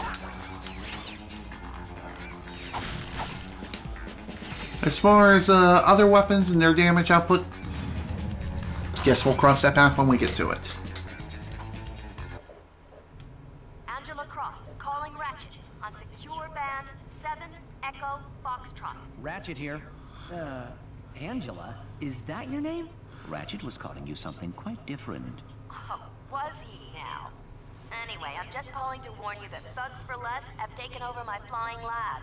But were the thugs not working for you? Not anymore. Apparently, someone's made them a better offer. I tell you, between the thugs and the Protopet, this whole galaxy's heading for— Wait, say again? Protopet? Oh, yeah, it's what they're calling the experiment now. Here, watch this. Why is Billy sad? Is he cold, hungry, or maybe just... Oh, no, take it away! lonely? Introducing the Megacorp Protopet. Your child will shriek with joy when he meets our adorable friend. Want to play ball? So does the Protopet. Need a partner for tag? Go find the Protopet. Up for some cops and robbers? Help! Police! So is you-know-who. Just ask Billy. The Megacorp Protopet. Stop by Planet Bolden and get yours free from Abercrombie Fizwidget himself. You mean that thing is going to be a pet? Megacorp intends to market a killer. That is simply unconscionable. which is exactly what I've been trying to tell you. There will be disastrous consequences for the entire galaxy if that monster is distributed. We must get through to Mr. Fizwidget. If you still think he'll listen, you should try to catch him on the planet Bolden. I'll upload the coordinates. This could be our last chance. Our last chance to get through to Mr. Fizwidget? Ratchet, I think he's too far gone if he's, knowingly putting the freaking pet of death out on the market, ready to kill people. Especially children. Small children, might I add. But hey, I'm just saying, that's just the pet in a nutshell, I guess. The freaking Protopet. Love the name, but damn, is it deadly. Also, that commercial was also hilarious. I freaking loved it. While at the same time, I'm also concerned for everyone out there and not just Billy. Billy may be dead, folks. He may be dead. Kinda sucks, but oh well. I wonder if I could perform this little tour successfully without turning these people into sheep. Yes, I can. Yay! Now it's just a simple little matter of making sure everyone gets through here safely. In fact, now that I think about it, I think this is a very high possibility now, since... Well, so much for that plan then. Apparently I missed someone. Whee!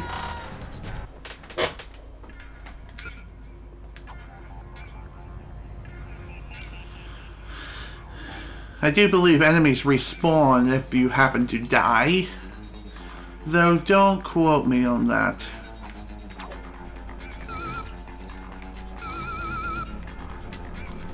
I really love the way this gun sounds too. The Morphinator and the Sheepinator, these kinds of weapons are probably some of my favorites in the entire Ratchet & Clank series. And the reason for that is because they turn enemies into harmless animals. It's quite hilarious if you truly think about it, like turning some big muscular soldier with a frickin' 2-ton megaton hammer and a giant Gatling gun into a duck. Something as harmless as a duck. Also, screw you. You know what, screw it. I don't think there's any sort of skill points associated with saving everyone. If there is, I guess I'll be finding that out later. Now it's time to head off to planet Bolden and confront Mr. Fizwidget. And we also need to explore the city too. Just another objective and another day in the world of Ratchet & Clank. As my butt freaking hurts. It's almost as if someone is just punching the shit out of my ass. Ugh, damn, it hurts. Listen up, thugs for less. We got a big job ahead, so pay attention. Megacorp has hired us to protect their CEO, Mr. Fizwidget. They feel that he's getting a little, cuckoo in his old age, and are concerned for his safety. Now, Fizwidget's kind of old-fashioned, so I want everything handled with the pride and courtesy people have come to expect from us. Also, be on the lookout for these two characters. I have a personal interest in seeing them rubbed out, so I'm offering a free pizza party to the squad who bags them. And remember, that includes drinks and desserts. Over and out. Sounds awesome. I know I've won that pizza party because I've done killed Ratchet & Clank many times over. I want that pizza party, damn it. Pizza. Everyone loves pizza. And if you don't love pizza, you're only denying yourself. You know you love pizza. Okay, no new weapons here as of yet. But, of course, there's still the matter of exploring this city. But in order to do that, we need to take this cab out first. Because apparently there's a force field that we need to deactivate. And in order to deactivate said force field, we need to go and find some sort of shield generator and destroy it.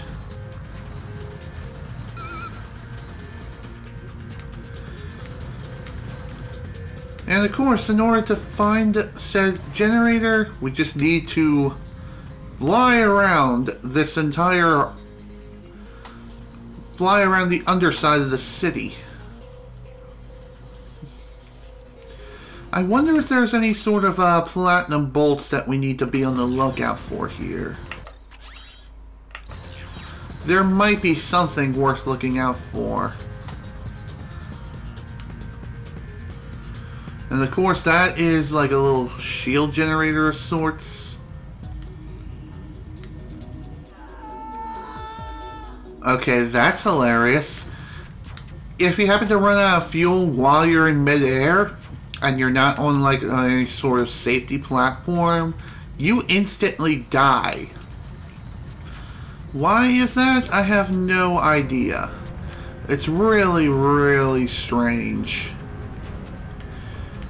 Hey, the world of Ratchet Clank is quite strange in its own right.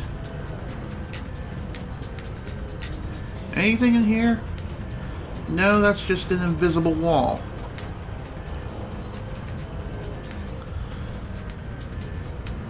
Wanna know something funny? This little levitator thing made its triumphant return in the remake of Ratchet Clank 2016. And I gotta say, the controls are way better in that game as opposed to here. At least when it comes to the levitator. I don't know why I didn't bring that up before, but hey, better to bring it up now than to never do so. Okay, well, the shield has been successfully deactivated. Now there's just 2 paths that we need to go through. Let's go this way first. This looks like it's the scenic route and it looks more fun. And I like fun. Ratchet? Wow, somebody better call an exorcist! Wait. Okay, if I have to guess, there's a skill point that involves not taking damage during this entire frickin' trip. Which should be pretty easy enough. Hui.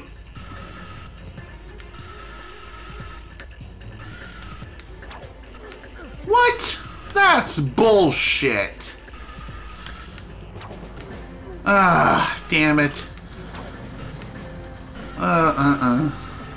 Well, so much for that plan. Oh well.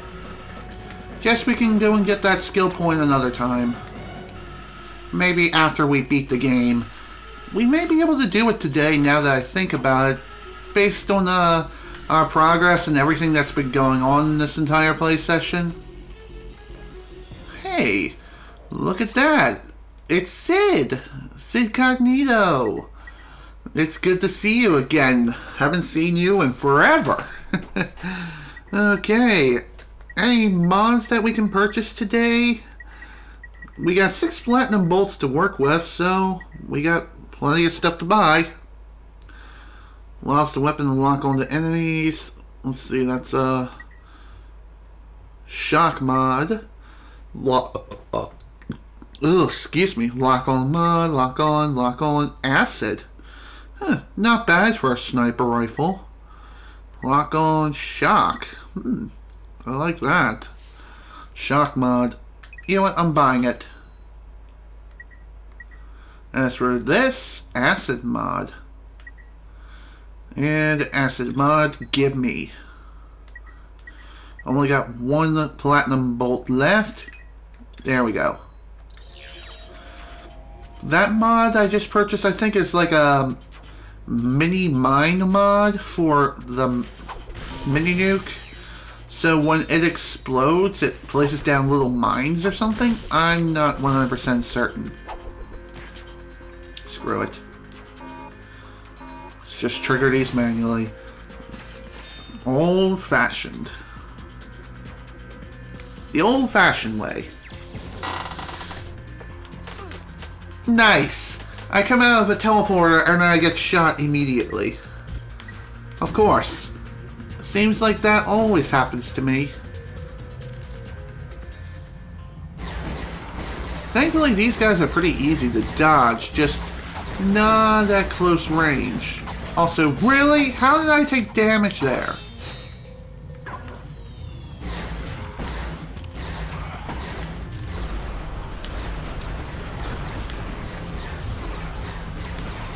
Okay, note to self, lava gun is useless against these regular guys.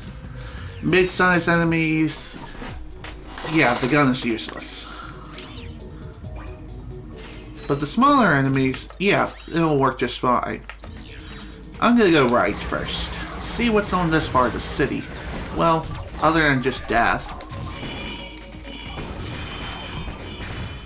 Oh yeah, love that acid. That acid mod. Whew. Too close.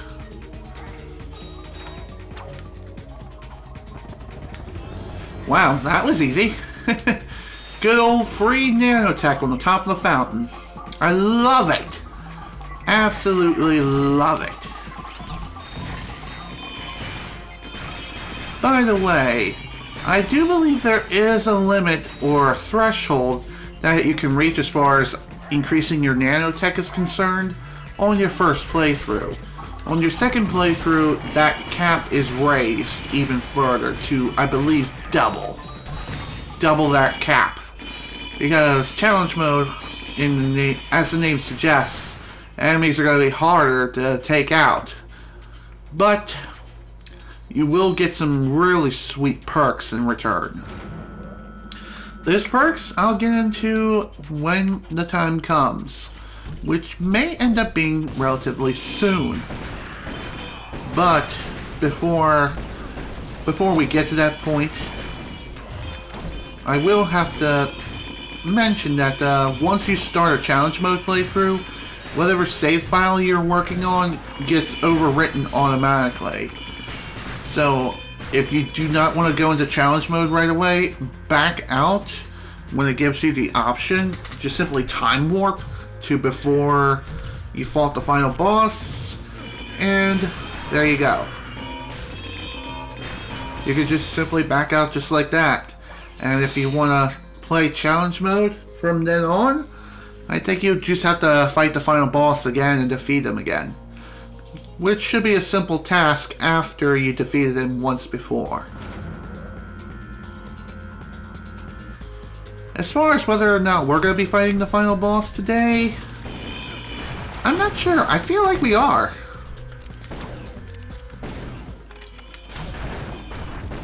Also, what the hell? Stupid bouncer, why are you not targeting enemies properly? Perhaps the bouncer just doesn't have any sort of lock-on capabilities and it's purely a free-fire weapon. Not like some of the other weapons that actually do have lock-on capabilities.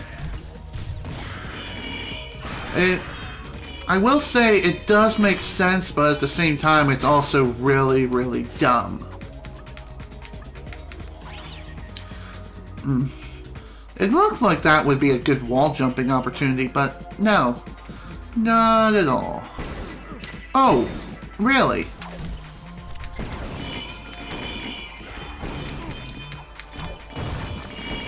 I wonder if there's going to be another armor vendor soon. Because I could sure use some new armor, that's for sure. And I know I just repeated myself, dang it. Whatever. Time to take these guys out. Time for another bounce. Here to go for a bounce. Acid mod for the frickin' bouncer is frickin' bae. It's awesome. And what's also awesome, increasing our nanotech and killing everyone in sight.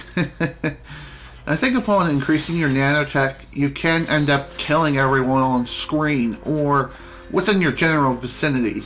This obviously doesn't work against bosses though, but it does work against regular enemies. just not bosses. Okay, well, speak of the devil and he shall appear. An armor vendor. I wonder if I can purchase any armor. Yes, I can. New Duraplate armor uses double thick plating to provide up to 50% protection. Hell yeah! Give me that! May have cost 100 grand, but damn it, is it worth it? It's worth every penny. Alright, it's time for fun. Time to have some more fun, this time on a magnetic wall. How does this even work exactly? Well, we're not necessarily giving gravity the middle finger here, but it's thanks to the wonders of the magnet boots that allow us to traverse through this entire rooftop and kill everyone within our path. Of course. I'm also really thankful for the fact that these boots allow us to strafe around and use our weapons while we're also walking on these metal surfaces. They're so much better in this game than they have been in the original, that's for damn sure. Also, shit. One other thing worth pointing out too is that the bouncer itself can end up hitting other objects such as boxes and can explode prematurely. If that happens, well then the mini bombs just come out and start dealing damage sooner. I guess you can use this to your advantage, while at the same time it could also be a bit of a detriment. But really, it's not that bad. It really isn't.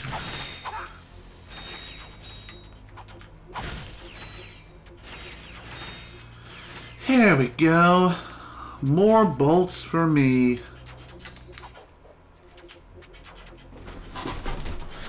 Ow.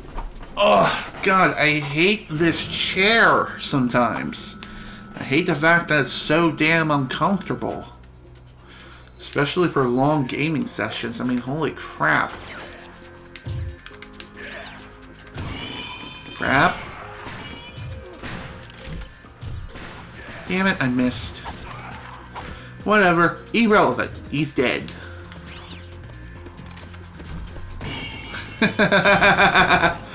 Bye. I love being able to push enemies off a freaking cliff. I really do. It may be one of the cheapest ways of killing an enemy, but damn it, is it effective.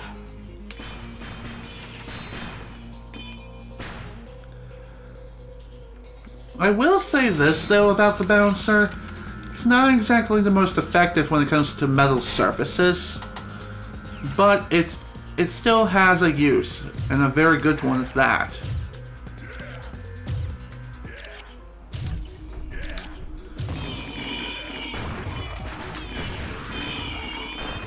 And if you can fire one of these things off at point-blank range, more power to you. And how the hell did I end up all the way back here? Damn it. That's lame.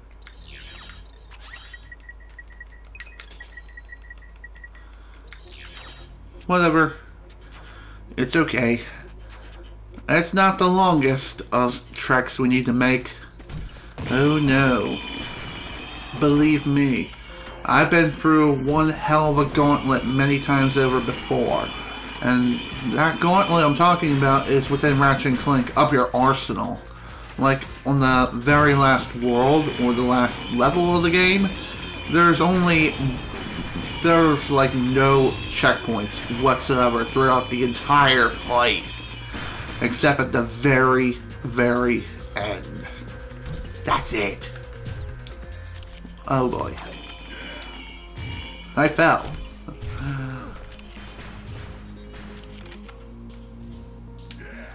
Thankfully, if you do end up falling over, ow.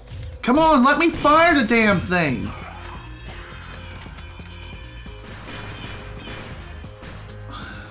Damn! I can't believe I took so much goddamn damage. Anyway, as I was trying to say, if you do happen to fall over, it's not the worst thing in the world. You just simply have to restart your little trek a little bit, but it's not that bad.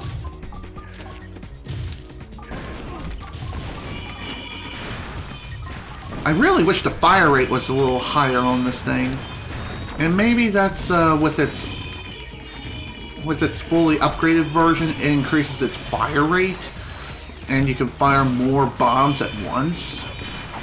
That's a guess. Is it a good guess? I would say yes.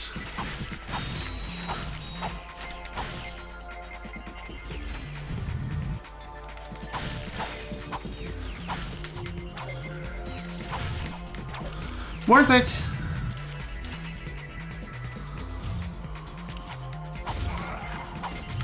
Oh, really? Damn, I can't believe that guy took like 3 jump strikes in order to kill. Talk about some sheer firepower of some of these enemies.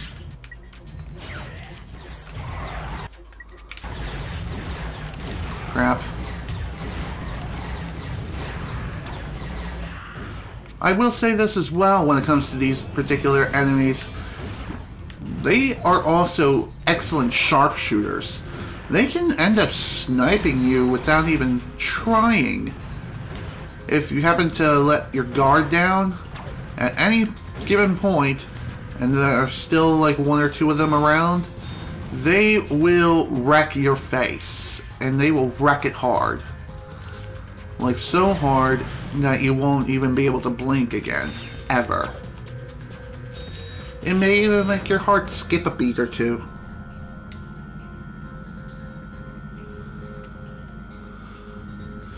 Okay, let's try this part again. This time, hopefully, with better results.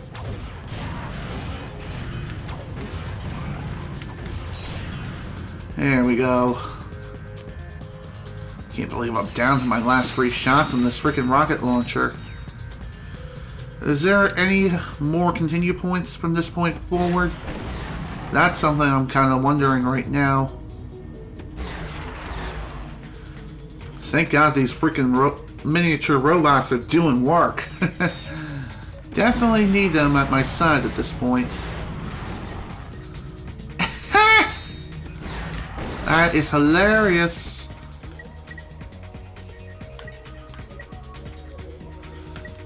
Shoot. I really need to pull out a different weapon, for sure.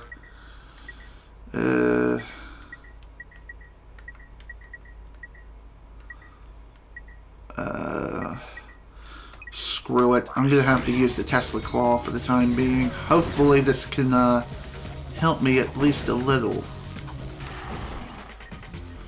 Doesn't look like it's gonna be doing much of anything whatsoever, which sucks.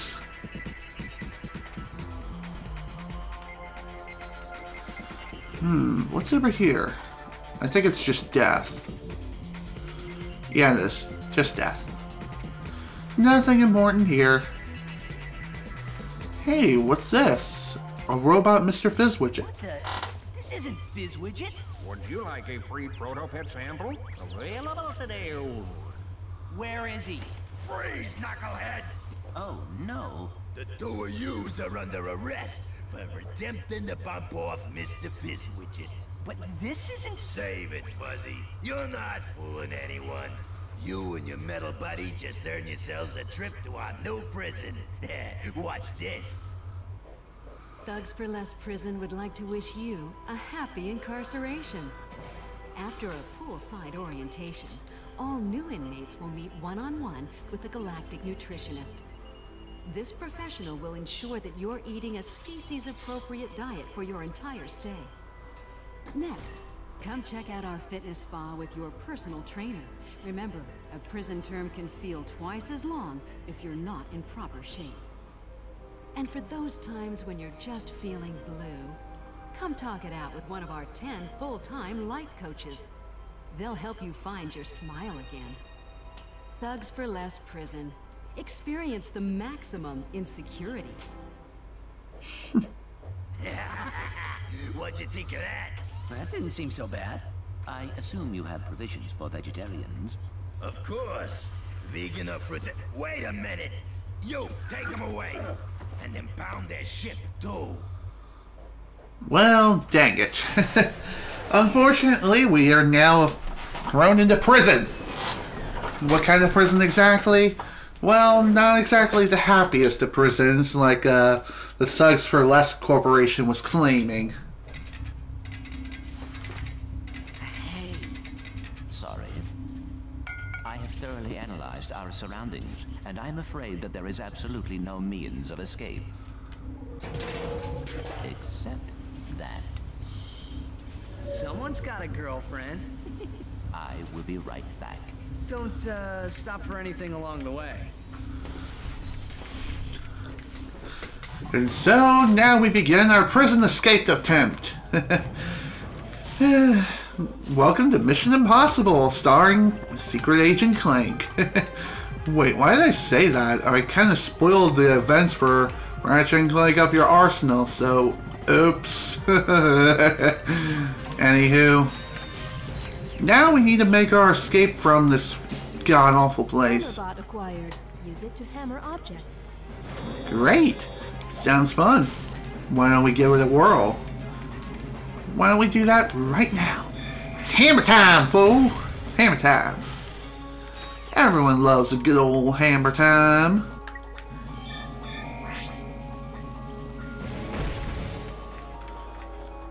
Anywho, as I stated before, I think with the previous section of Clank, there is no way for Clank to gain any additional health. Also, I'm still on the wrong end. Hammer, please. Thank you. Well, that was fun. Maybe we should do it again. Hopefully we'll get to do so soon.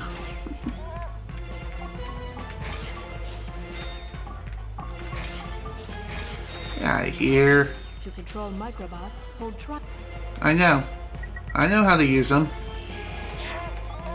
I know how to use these freaking microbots. I've used them plenty of times before. Go, my pretties. Destroy everyone in your path. Go, my children.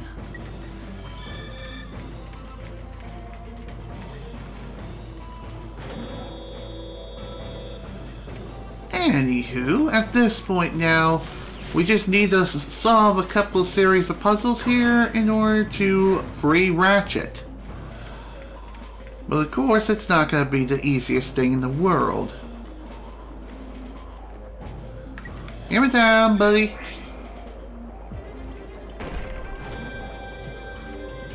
Yeah, I know. Enter!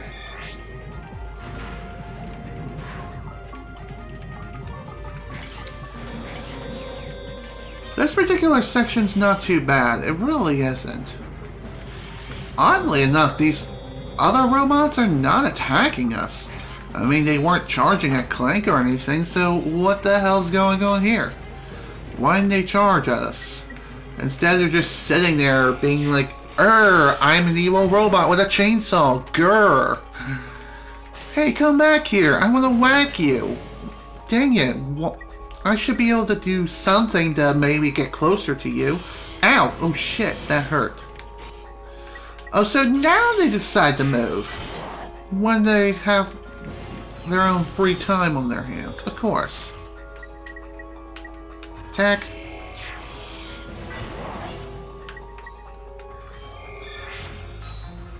Okay.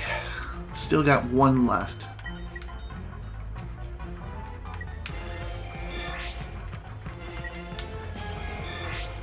And there we go. He's done. That door is open. Onward to the next thing. Power failure.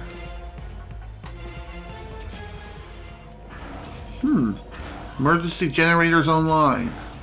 Well, since the power's down, Ratchet is now officially free, and now we can start making our grand escape. But of course, we need to reignite with Clank before we can really go anywhere. which is going to be easier said than done. But anyway, at least we can finally maybe fully upgrade this lava gun into something more powerful. Maybe it'll become something more like a volcanic weapon of doom. That would be awesome.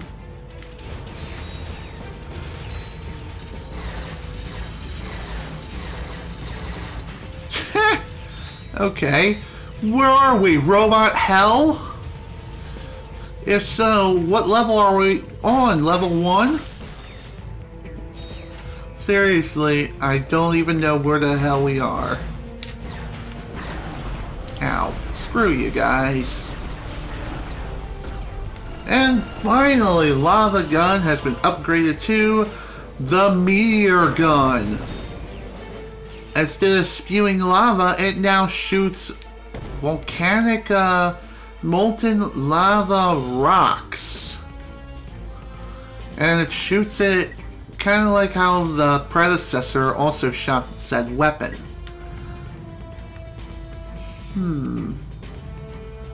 Okay. Oh. Duh. Oh great. Disappearing platforms. My favorite kind of platforms. What are we playing now? Frickin' Mega Man? We don't need that shit here. Whatever. This game sometimes can be quite silly. But hey, Ratchet Clank in general is also quite silly.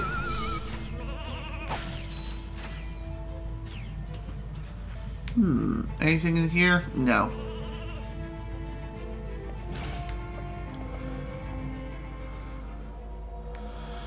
I guess now we're gonna be switching back to Clank. If I have to guess, that when we reach certain intervals and certain sections, we'll switch between two different perspectives of Ratchet and Clank respectively. And maybe when we reach the next section with Clank,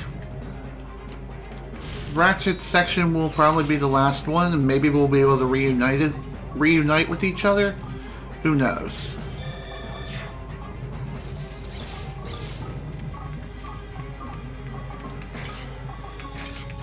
Ow. Seriously? Wow.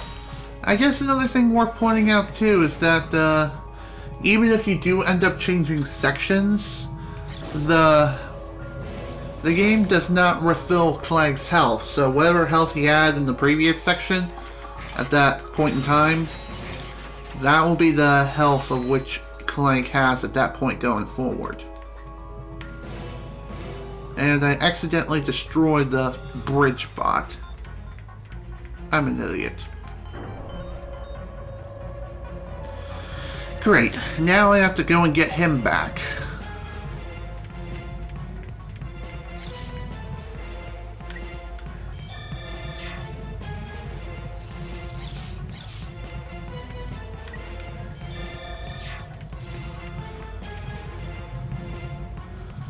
It is pretty easy to end up destroying your little robot companions just by simply punching them by pure accident.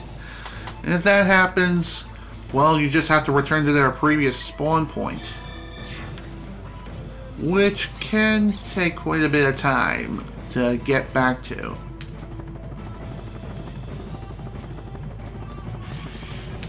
Damn it, I jumped too soon.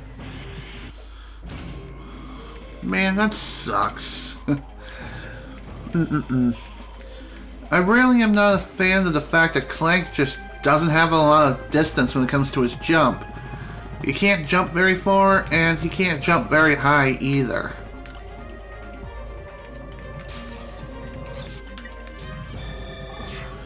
Hopefully this section won't take too long. Damn it, game! Why you gotta pull that invisible crap? I mean, I get it. I know the robot was still extending his bridge, but come on, man! Throw me a bone here, or become a solid surface as it's forming. I wonder if speedrunners have done that as well. Jump on the freaking bot bridge prematurely. Screw you! Man! Stupid game. Why you gotta do that stupid ass crap? Great, now I can't even get past the first lava bridge anymore. Damn it.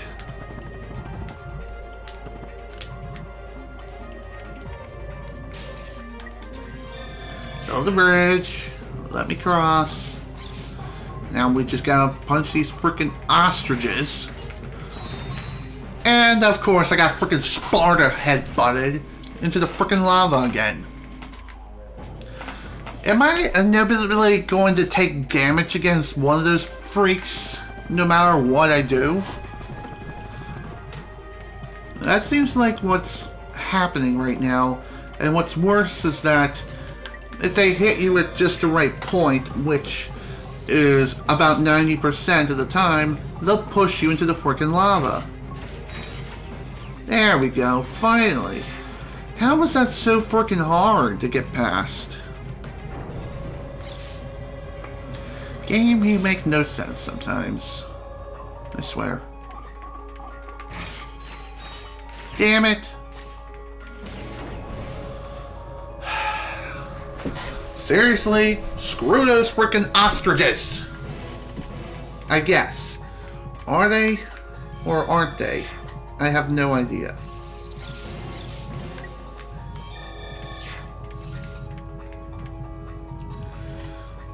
I also find it kind of funny how the enemies tend to target your robot companions rather than you if they happen to be on screen. Oh! Ow! Seriously, just go away!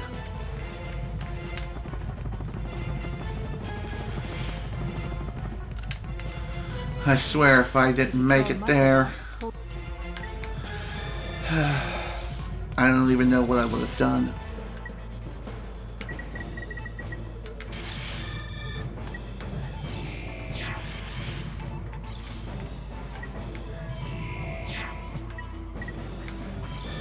Come on, guys, follow me.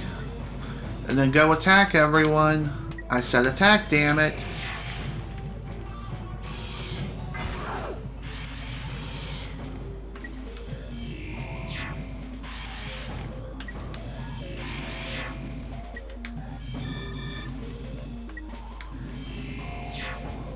I wonder where the other guy went.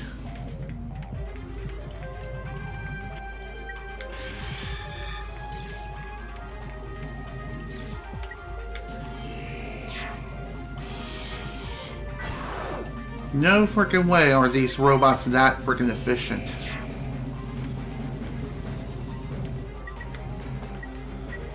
Follow me, dang it.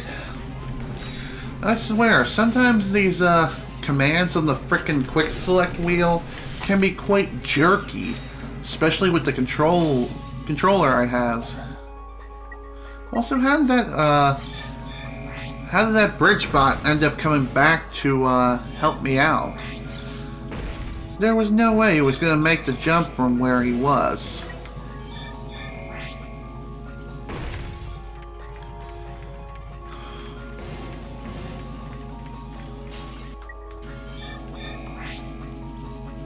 At the very least, these series of puzzles aren't too hard to get through, and they're very straightforward to solve. The only hard part, of course, is just simply surviving.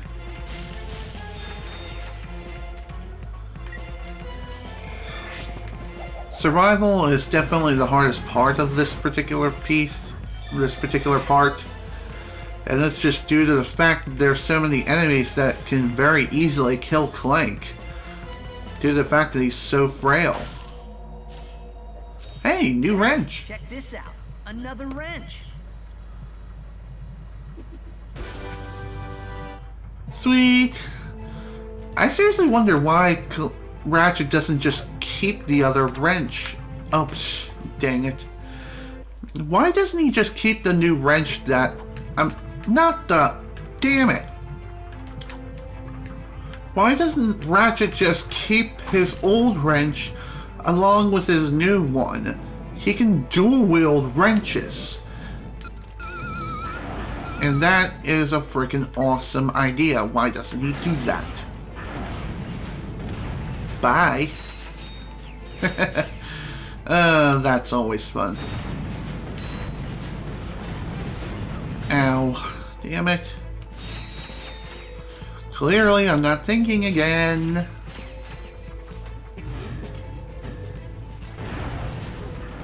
Also, hello guys. How's everyone doing? Die. Oh my god. Seriously? Why was it not targeting the frickin' boxes? Instead it was trying to target the frickin' ammo.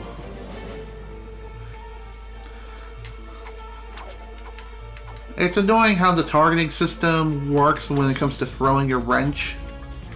Sometimes it'll work the way it's supposed to, and other times it just does whatever it wants. It's really, really dumb and very inconsistent because of that fact. So, did you run into your little friend out there? I do not know what you mean. I know what he meant. But hey, at the very least, we're now reunited with Clank and now we can get going. But before we can leave this prison facility, we have to unimpound our ship, which could be easier said than done, once again.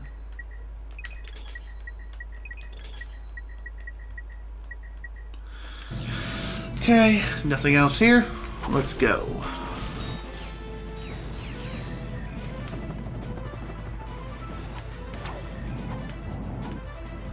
Onward to the next big thing. But first, more puzzles. Huzzah! Damn it.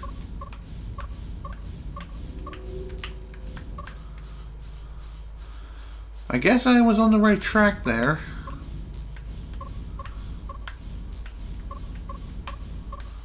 Damn it. Made the same mistake twice. 3 times. There we go. Awesome. This looks awesome. Here we go. Time to go for a nice flight. Flying through this particular room is not hard at all.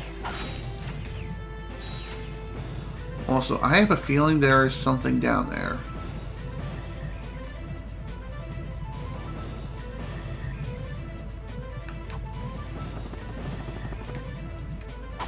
Okay. No, it was just there to taunt me. Okay, I'm stupid. Okay, no, I'm not stupid per se, but that was definitely not my smartest decision today, that's for sure. Usually rooms like that usually hold secrets of some kind, whether it be platinum bolts or additional nanotech tanks. Well, damn. I guess one thing worth pointing out is that if you happen to get hit mid-flight, well then, your flying days are over and you are going to die.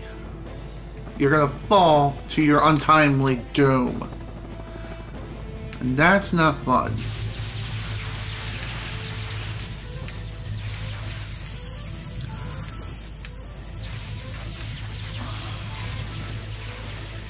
Also, there seems to be some sort of acceleration system installed within the flying controls of this entire jetpack thing. If you happen to proceed far too quickly, well, you're going to get hurt. Not only that, but you could also possibly die, and that won't be good on you. Ratchet, Clank, I hope this gets through to you. I'm Transmitting from the Thugs for Less fleet. This ship just returned from the Megacorp distribution center, and I think I found the answer to...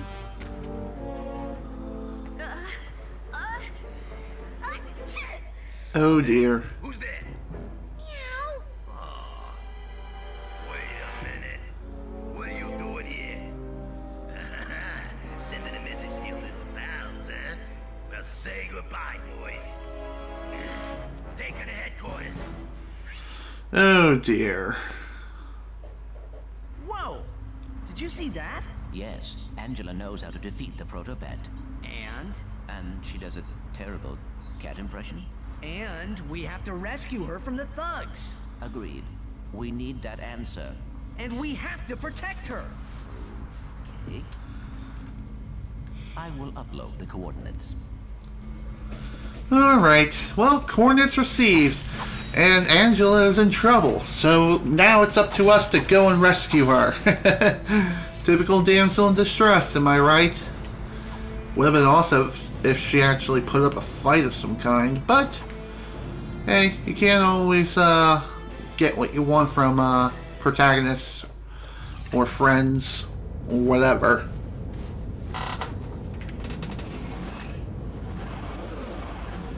Anywho, off we go. Off to the Thugs for Less fleet on Gorn. Oddly enough, there are no missions here but one platinum bolt.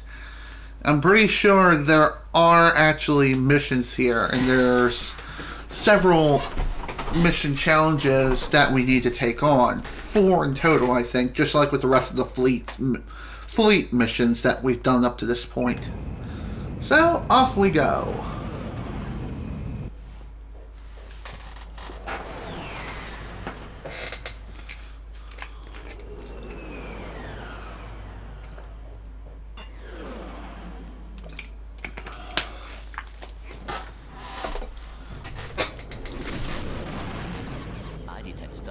Ships at 1 o'clock. It's payback time. Payback time indeed. It's time to take out the entire Thugs for Less fleet. In order to complete this mission, we just need to kill everyone in this entire fleet. Well, actually, no, not necessarily that. What we actually have to do is take out these giant transport ships. And upon doing so, we'll be able to gain additional coordinates for where Angela is being held.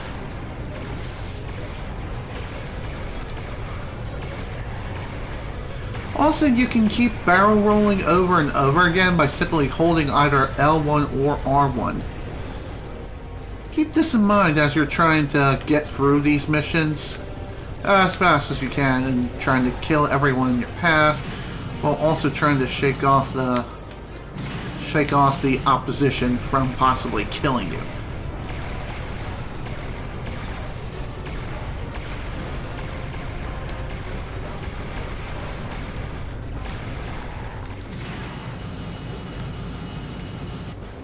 Also, another thing worth pointing out too, I just realized this now, a lot of these missions do have invisible walls, so even if it seems like there's like some space out there for you to simply get to where you need to go, what I mean by that is if you see happen... Oh, nice. Enemy ship destroyed, even though it's clearly outside the map, but whatever. We're done. Looks like the thugs moved Angela out of this quadrant. See if you can pick up any transmissions on the deep space channels. What is your problem? I'm trying to make a living here, and you two losers keep lousing it up. Ratchet and Clank, isn't it? Look, if you two don't hightail it back to your own galaxy, I'm gonna blast you into so many pieces you'll need well, there's gonna be a lot of them. I can tell you that. So you two hit the road, and don't bother trying to find me, cause I got wind. I mean, I like to win. You never know where I might show up next. And I blow hard. and I can be cooling on a warm summer day. Well, you get the idea. Goodbye, morons! Does he realize he has just transmitted his exact location? If not, he's about to find out. And he's about to find out the hard way. But we're not going to worry about that just yet. Before we head out to our next objective, we got other challenges to do. Let's get started with this one. We just need to take out 32 bandits. And the bandits themselves shouldn't be too hard to take out. At least it shouldn't be. But knowing my luck, it may end up being one of the hardest things in the world. We'll see. Things are looking up so far. So far, so good.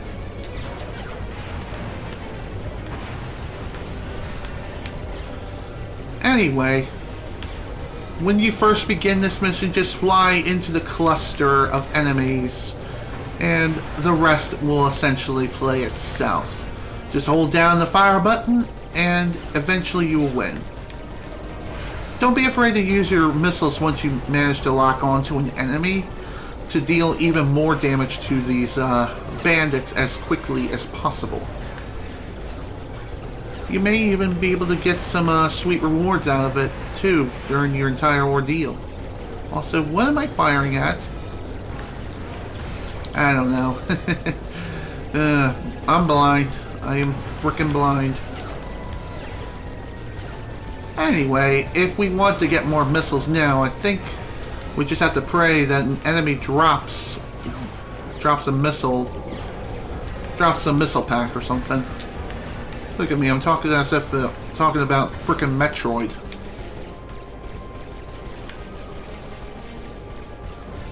The hardest part of this mission is definitely taking out the last couple of ships.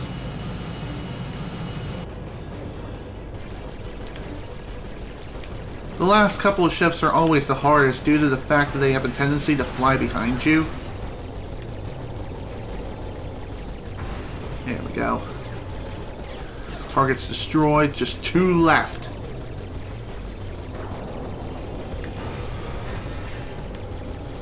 One more, and then we're done. There we go. Mission complete. And 25 bolts, 25,000 bolts added to the collection. Defend the ghost ship.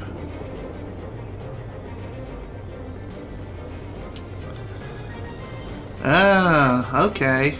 This looks like a fun challenge.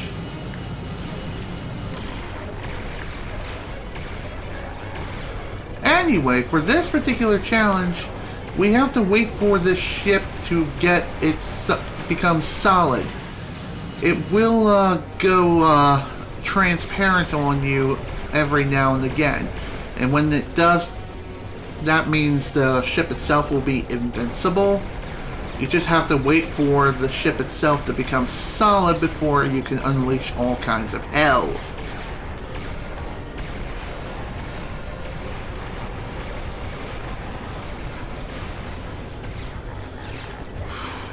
Just keep in mind though, you are going to be meeting some heavy resistance. Just keep moving and keep flying around like a frickin' pansy, even if you have to fly around in circles until the ship reforms itself.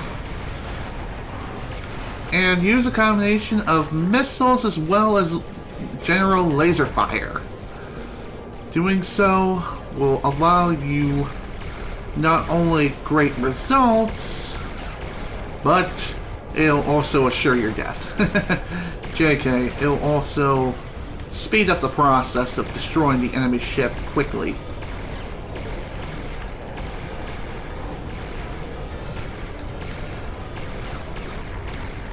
Damn it.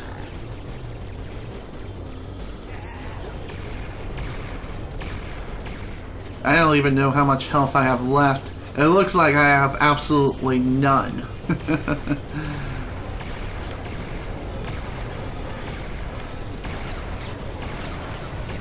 Damn it! Killed again.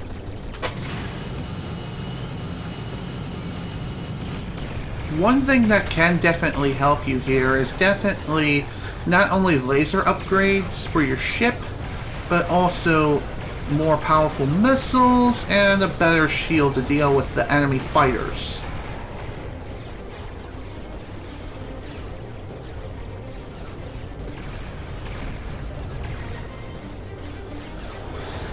The fighters themselves will be charging at you relentlessly, and really you shouldn't be concentrating too much on the fighters themselves. You should really only worry about taking out the big ship that's right in front of you.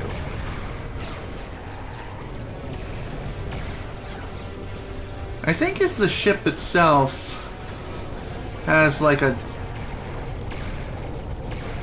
If the ship itself is like semi-transparent or transparent in general, you can just simply fly through it without much issue and without the fear of damaging your ship or blowing up. However, I'm not 100% sure if that's truly the case or not. But it's just my intuition and just a pure guess at this point.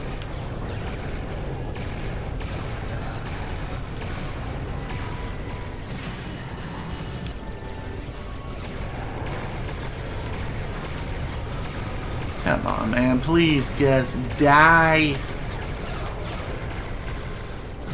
I think really the only way to damage the ship... Okay, so I was wrong about the transparency thing. Even if it is transparent, you can still crash and burn.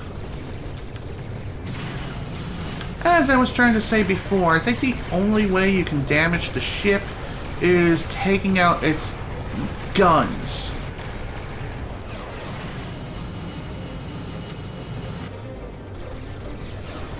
Once you take out the guns of the ship, then it's pretty much a sitting duck. The only sort of resistance you'll have left to deal with are just the enemy ships that are flying around the ship trying to defend it.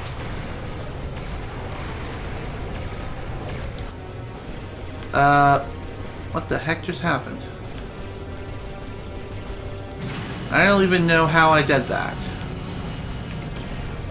Perhaps I activated the warp drive, and how I did that, I just hit both L1 and R1 at the same time. I think doing that will allow you to warp back to your starting position, so if you happen to have enemies on your tail, use that as a means of escape, if you absolutely need to.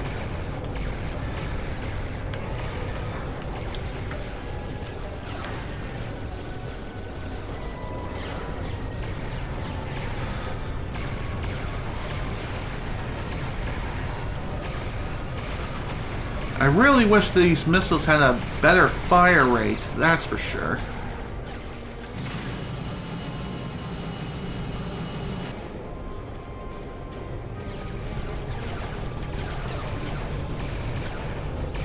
I just wonder, do you have to take out the ship before it escapes the map? If that's the case, I think I've just failed the mission. Then again, maybe it will fly back in bounds? I'm not too sure. Your guess is as good as mine at this point.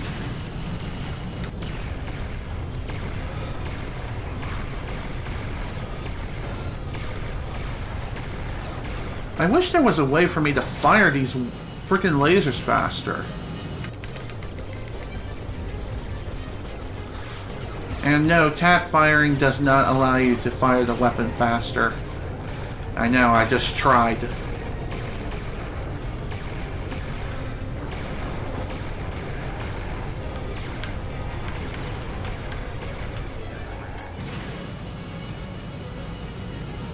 There we go.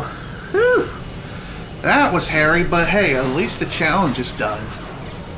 That sure took quite a while, but whatever. Time for the last challenge.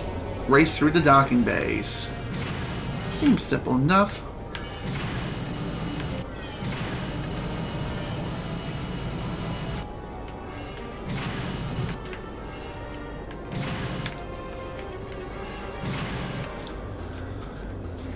It looks like this particular race isn't too bad. You just simply race through the rings and boost whenever you see a large straightaway. I know I'm kind of being... I know it's kind of obvious, but even so, I figure I'd throw it out there anyway. Oh shit, I missed a ring. I don't know how many rings you can miss before you automatically lose the race. If I have to guess, you can only miss like 5 rings maximum. Because I know I've missed 3 before in one of my races that I've done. And if you happen to... Damn it, missed another. If you have to miss too many rings, then you lose. You're automatically disqualified. I think. Then again, maybe you can miss as many as you want, and as long as you hit the last ring, you win. Then again, I don't know for sure. Then again, maybe if you miss a ring, then your opponent gets faster. And thus it becomes harder to win the race. At this point, your guess is as good as mine.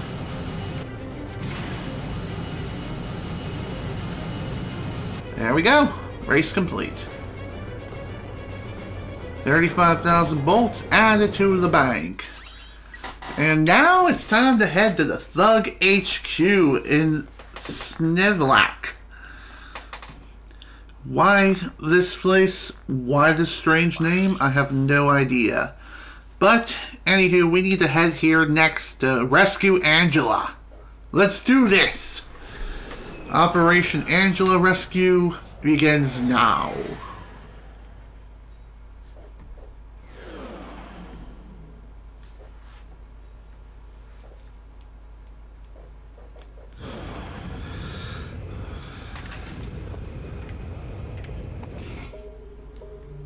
Anywho, welcome to this strange looking world. And finally we can purchase a new weapon. Boom, baby. We got our hands on the plasma coil. And wow, what is this? Zodiac weapon. Words cannot describe the devastating force of the Zodiac. So, that weapon is this game's Rhino, I guess. It's 1.5 million bolts, and my god, is it going to be a doozy to get the bolts necessary to purchase the weapon. I know it's going to take quite a bit of time. That's for sure. Okay, for quick select, I think I'm going to put the new plasma coil here, and boom. We're done. Now the plasma coil can be worked on, and we can gain some well-needed weapon experience for said weapon. And hopefully we'll be able to upgrade it on our first trip here to this planet. Also, I saw that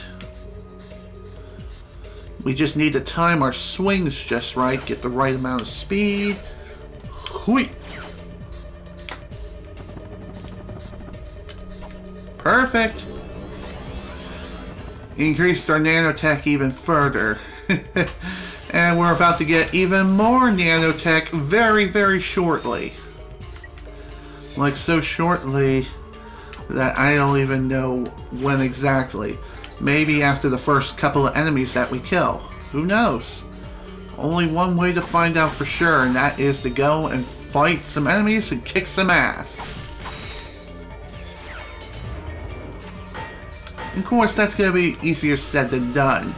Right now, we are going to be going for a little grinding session. Did not know I need a dynamo. Well, better to know about it now than never.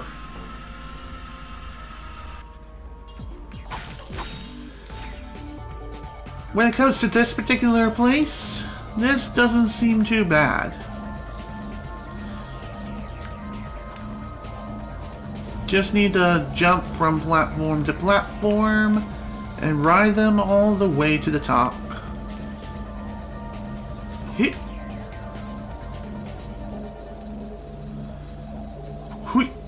There we go. And this is only the first of many different platforming challenges that we have to go through. Also, perfect timing to use the plasma coil. The plasma coil itself doesn't have a very high fire rate, but its damage output is pretty dang big.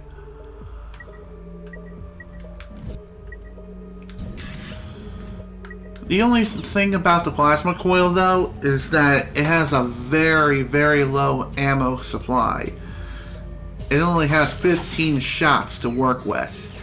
And even if you happen to collect any more ammo, you only get 2 more shots per use.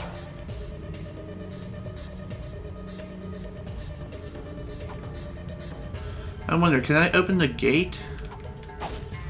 I guess not. But hey, if you want to return to your ship, there you go. There's a platform. There's a little transporter right there.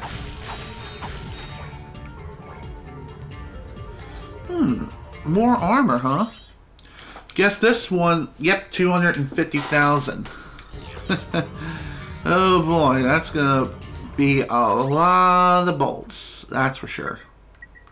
Probably shouldn't have bought that plasma coil now that I think about it. But even if I didn't, I would still not have enough bolts to buy the new armor. That's for sure.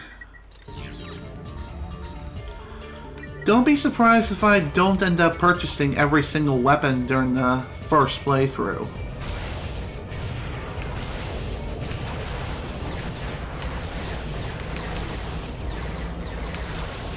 The weapons in this game are very expensive to purchase. And even if I do purchase a weapon, it is money well spent. So thankfully the high cost for each and every weapon that we purchase, especially at this point going forward, is well worth the price tag. And the price tag, I gotta say, is quite massive. Like over 100,000 bolts plus per weapon. Heck, one weapon is like almost 2 million bolts itself. Ow.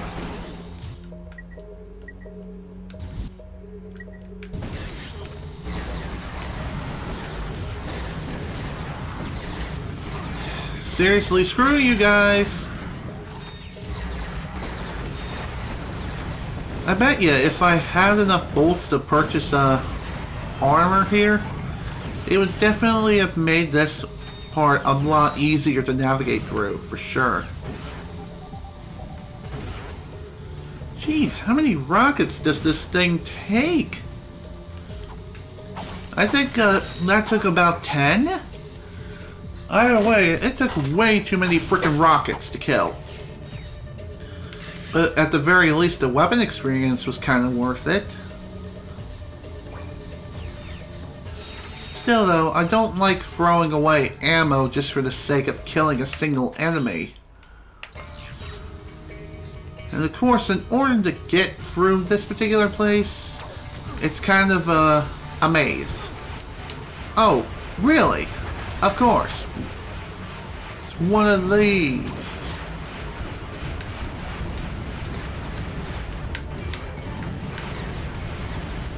Oh, damn. Talk about unnecessary damage. I will say this. If you happen to get hit while you're in look around mode, aka first person mode, you won't get flinched. And you can just simply keep firing your weapon. So that is something to be really thankful for. That's for sure. Because the last thing you need is to get flinched while you're looking around. Trust me, I've had that happen way too often in the original Ratchet Clank. Thankfully, in going Commando, that's not so much an issue. What is an issue, however, are these freaking traps. As you're going through this place, you're going to be encountering a lot of traps like this. And in order to escape those traps, you have to kill every enemy that appears.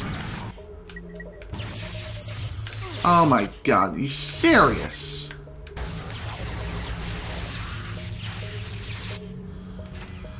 Whew, that was hairy.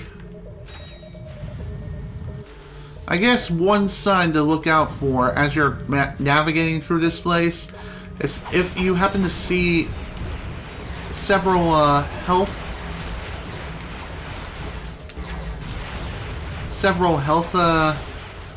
boxes floating around and about, just being, well, health boxes.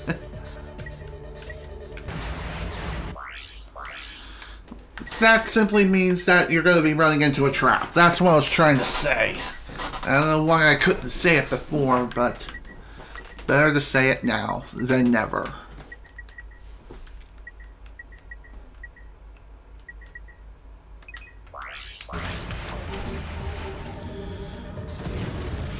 It seems like these helicopters don't have any sort of lock-on capabilities.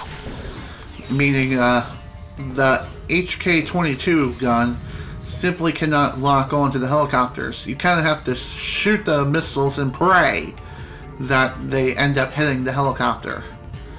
If they don't, well, you kind of wasted your shot.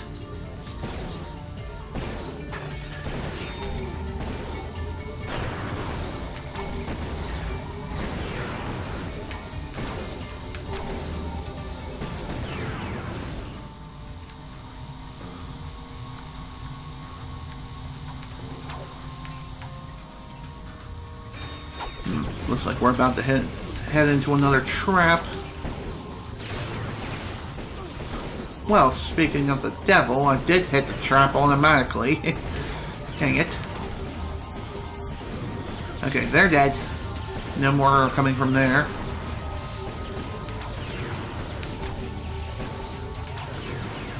He's done. Phew! Man! Talk about a close encounter.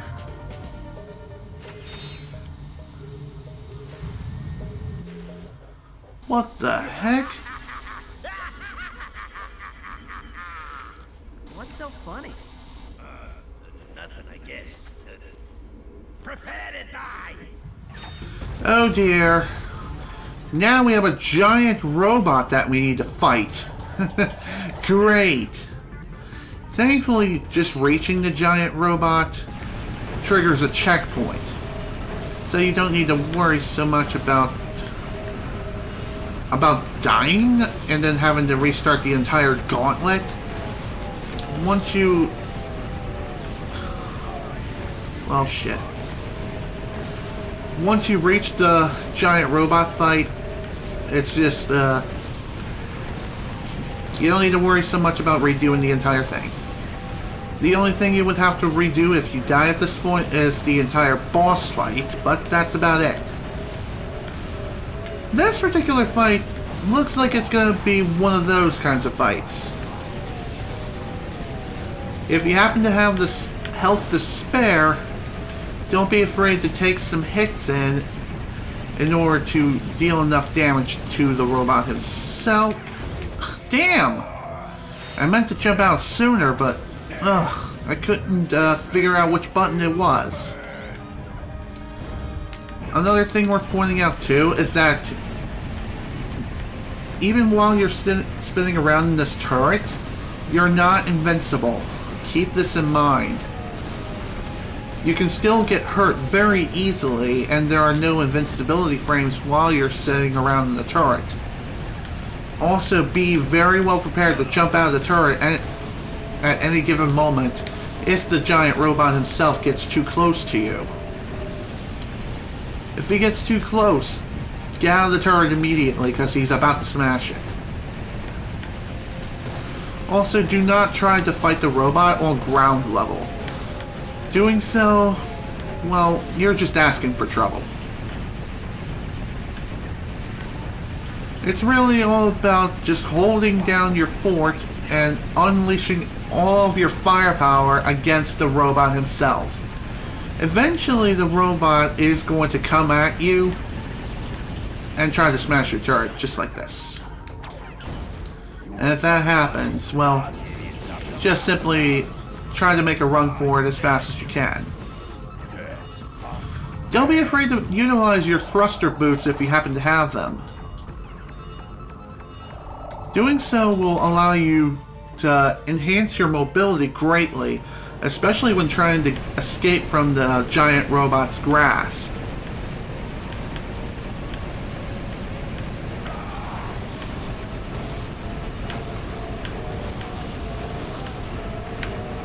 Is it me, or is the hit detection on these freaking bombs kind of broken in this game? Maybe it is just me. All I can say about this particular fight is that it is an endurance, that's for sure. At certain intervals of the boss, after his health drops below a certain threshold, the giant robot itself will come charging at you to destroy the turret that you're currently using. And when that happens, get the hell out of there and move on to the next turret.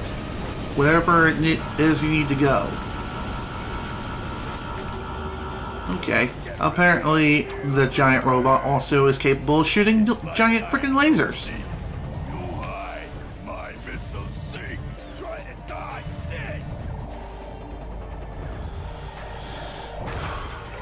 One thing I will definitely say when it comes to this fight is thank God there are plenty of launch pads for you all around the battle arena. So that way you have more than enough opportunities to get to a single turret to deal damage to this guy. I don't think there's any weapons within your arsenal that can damage this guy in any way, shape, or form. So you have to use the turrets, no matter what. I could be wrong on that, and maybe the Rhino or even the Zodiac has the firepower necessary to take out this guy quickly. That would actually be kind of cool if that was the case. Why don't you pick on someone your own size? I should be asking you the same exact thing. Why don't you pick on someone your own size as well? Instead of relying on such a giant robot to come and fight me. I mean, really, why? Why you do this?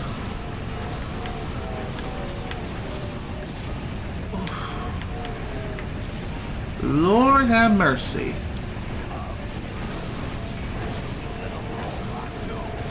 As I said before, this fight is a pure endurance match. And it does take quite a long time to fight this boss and defeat it. I wonder what speedrunners use to get past this point quickly. Do they have to go for the turrets just like I do in a casual setting? Or do they do something else? Oh, so now the robot is going to be like, well, screw this. No more bombs for you. I'm going to start throwing random ships at you. Talk about getting innocent people hurt or possibly killed. What is this? Seriously, what the hell is this? Oh crap, that was close.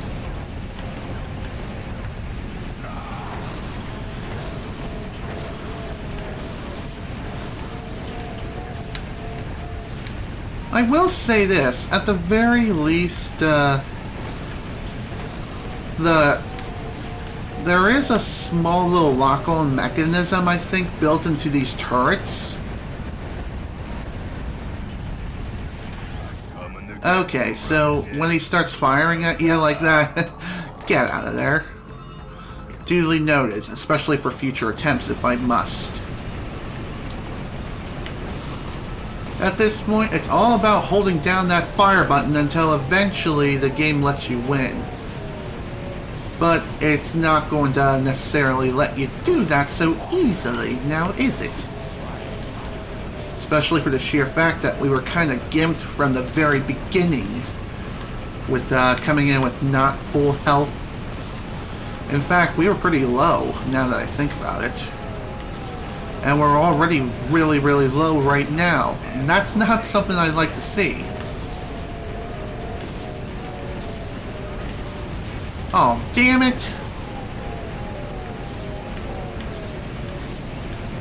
I didn't even see that. Whatever. I don't think the bombs themselves deal too much damage. Okay, get out of there. Try to dodge this. Catch this.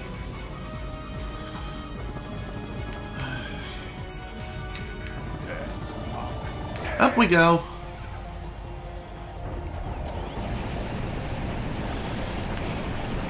Like I said before, many times before, it's all about the endurance and jumping from turret to turret. Eventually I think it'll get to a point where you'll only have one turret left to work with, and you will have to scramble throughout the entire city, or this entire freaking maze, in order to get to said turret. Which is pretty easy enough. All you really have to do is just stick to the rooftops, and eventually you'll find the turret that you're looking for.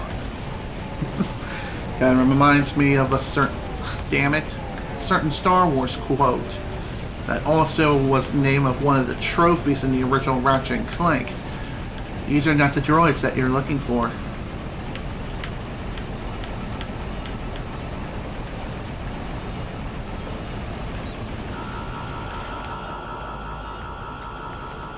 Crap.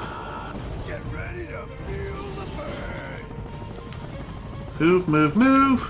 Catch this. Get ready to feel the burn. Okay. If you happen to have the charge boots, use them. Use them rather than doing long jumps repeatedly over and over again. Trust me, you will thank me later. Especially if you're a speedrunner.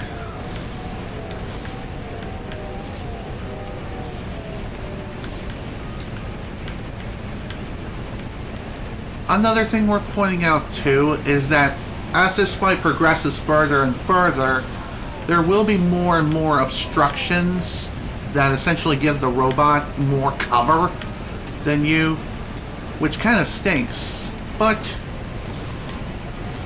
unfortunately, it is something you have to deal with. There's no way to get rid of any of the additional cover which the robot has. Crap.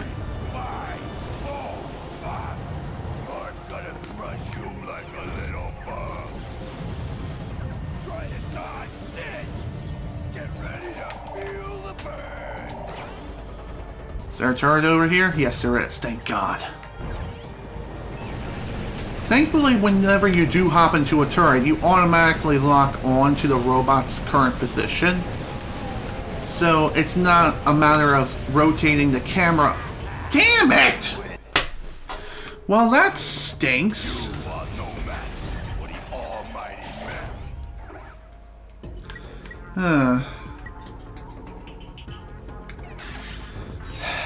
I should have got ammo while I had the chance. Whatever. I also wish that the floating miniature robots also had the opportunity to shoot the giant robot while you are fighting him. But unfortunately, that's just simply not the case.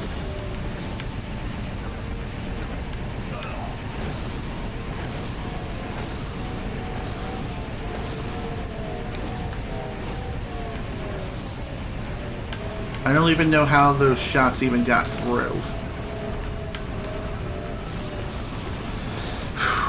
It's also really annoying if you do end up dying in this fight at any point, especially when you get the boss's health down really low, because that means you have to start the entire fight all over again, and that's like 10 plus minutes wasted.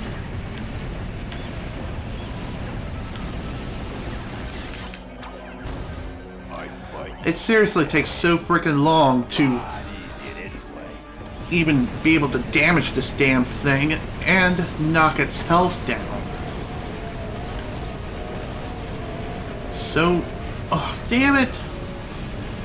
Okay, I think I was wrong about the damage output of which these bombs deal.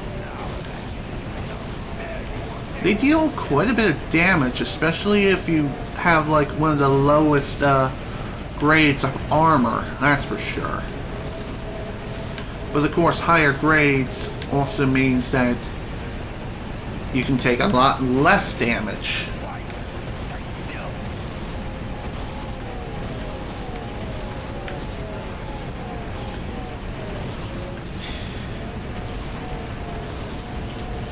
Everyone loves giant robot fights, especially if you have to jump from turret to turret in order to fight these things. Am I right, folks?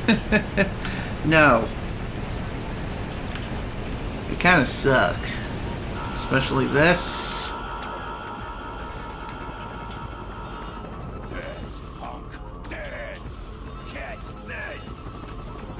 Damn it, game. Where's the jump pad? Here it is.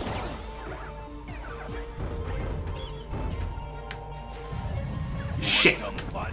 Damn it! I fell.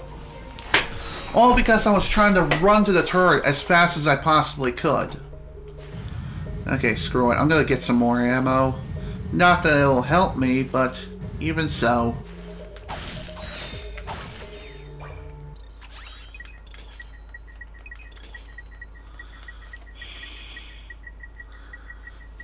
Really wish I had the bolts necessary to buy the next armor upgrade, but of course I don't.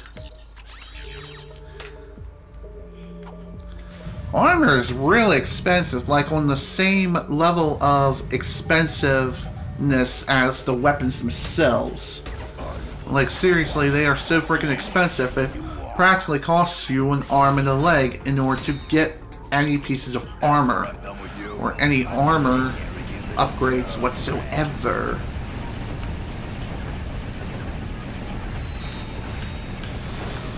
Okay. Hopefully this time I won't be a frickin' idiot and jump off the frickin' map. And I also hope that this time will be the time that I actually kill this frickin' giant robot.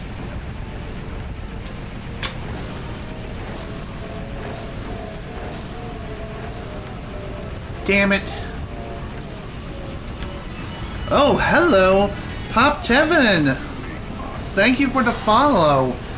Thank you for the follow, buddy, and I hope you enjoy your stay here. If you happen to be watching the stream right now, welcome to the stream. Right now, we're fighting this giant frickin' robot and fighting the main boss for Thugs for Less. We are doing so in order to rescue our newly acquired friend Angela, who's being held captive by this freak anyway. And in order to take out said guy, we have to hop from turret to turret and shoot the giant robot so much that it falls to the freaking ground or explodes in a ridiculous fashion as if it was a freaking Michael Bay film.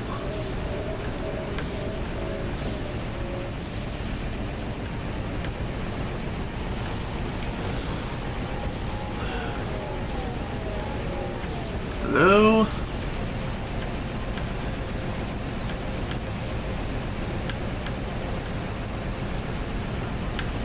This fight in particular really isn't too hard whatsoever. It's all about that endurance though. Catch this! Dance, punk, dance! Get ready to... Your endurance needs to be put... No. Your endurance is put to the test throughout the entirety of this fight. It just takes a very long time to deal enough damage to defeat this robot. And ground combat is just simply out of the question. We just don't have the firepower necessary to take him on the ground. It's all about the rooftops. It's all about taking him out from the rooftops. That's what it's always been about.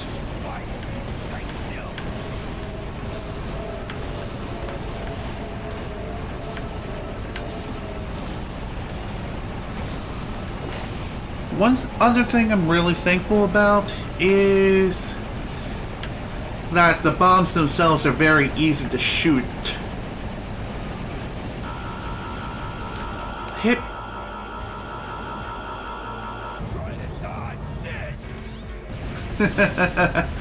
Don't need to worry about dodging jack crap.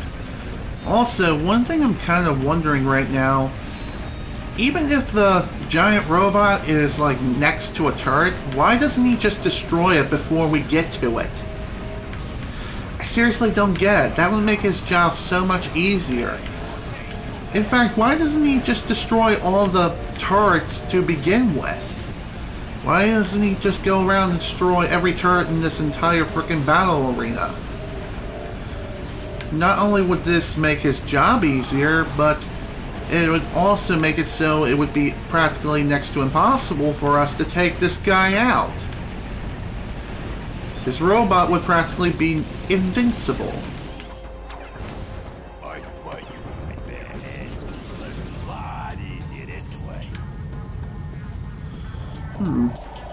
Just noticed this now, but if you happen to reach ground level, there are certain spots where you can find nanotech. If you found it before during your... I wanted to say ascent, but that's not the right word. If you happen to find the nanotech tanks during your time going through the entire place here, well, you know what, screw it. For simplicity's sake, let's just call this a city. Going through the entire city, as we went through it before. Damn. I don't even know what I'm going to say anymore. Been going at this for well over 3 hours. And I don't know if the next planet is going to be the last one before Endgame. But it looks like it's gonna be that way. That'll work.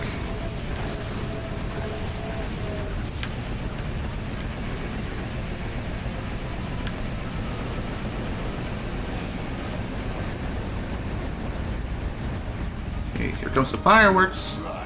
But you can't hide. That's true. I can't hide, but I can run like a little red gingerbeard man, I guess. Jeez.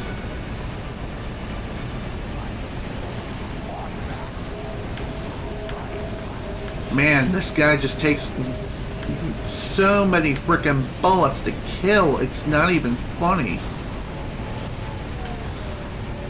Thankfully, though, the fight itself is relatively easy. Just hold fire until eventually you win. Just fire at the bombs as they get close to you. And also don't be afraid to move once he starts attacking the turret in some way, shape, or form. Just like here. Catch this! Dance, punk, dance! Try to dodge this! Okay, I need to reach another platform. Here we go. Perfect. Here we go. Whew. I wasn't sure how many more turrets were left in this place. Anywho, I have no intention of finding out anytime soon.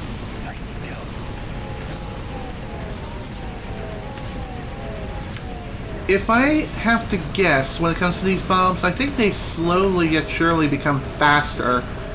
They come at you more quickly as the fight goes on. And their speed increases when the boss's health decreases. That's purely a guess at this point, and I can't say if that's absolutely true for sure. Also, whenever this giant robot picks up a vehicle, just keep firing at the boss. You'll eventually destroy the vehicle too. It just takes quite a large number of bullets to take out the vehicle, but it's not too bad. It really isn't.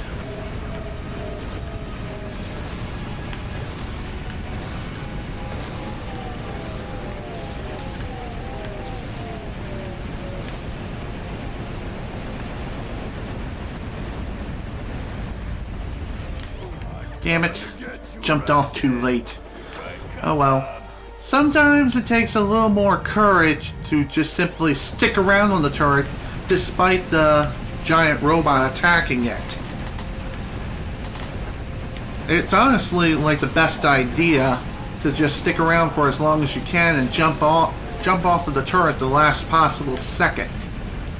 Doing so will allow you to damage the robot that much more easily and quickly without the need of jumping to another turret so soon. Oh. Thankfully this thing is just about dead.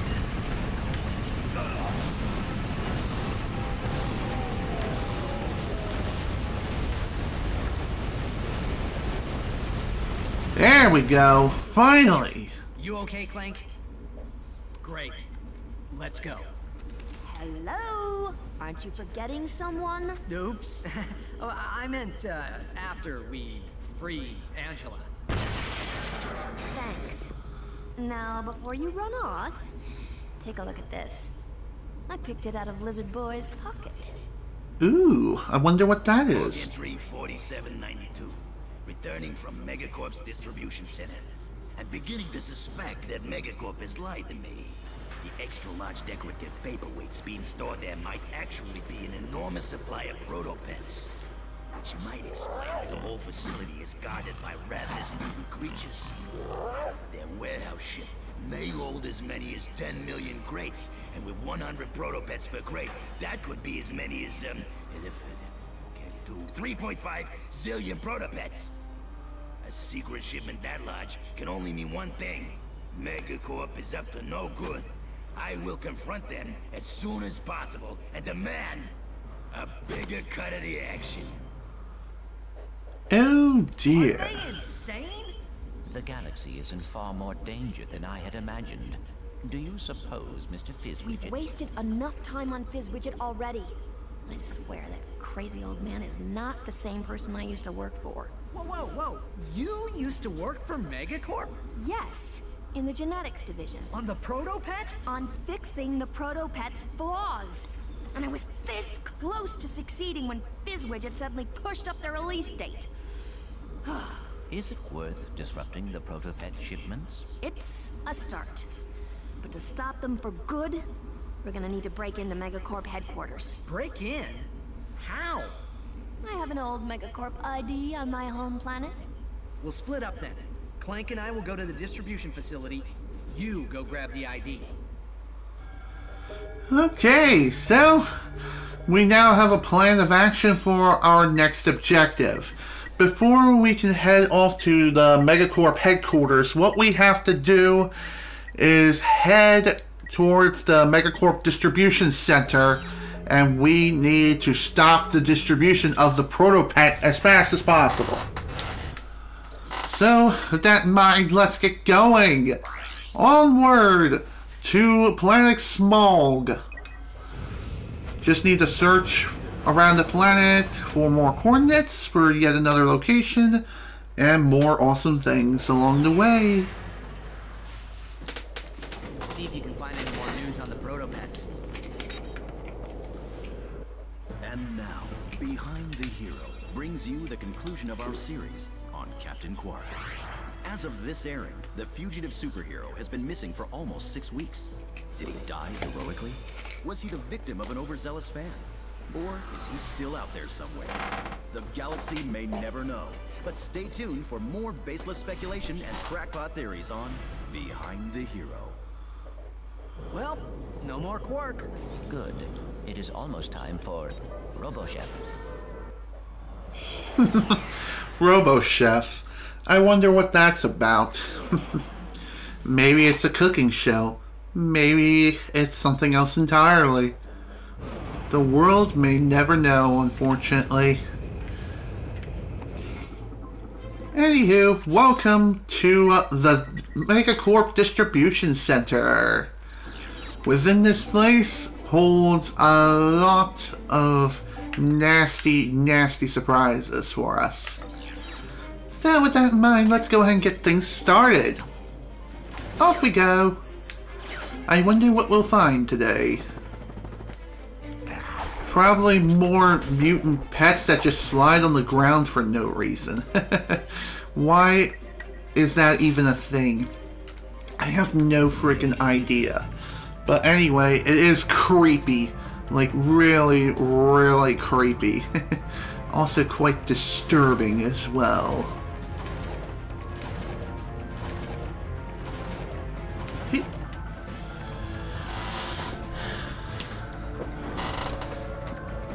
We're this close to the end game, folks. We're almost there. I think after this planet, we'll be heading off to the very last one. Though I may end up saving that place for the next play session, but I don't know for sure. It depends on how things go. We'll see how long this planet takes. And if it doesn't take too long, then I may end up doing the next place as well. Anything up here? No. I was thinking there would be something here.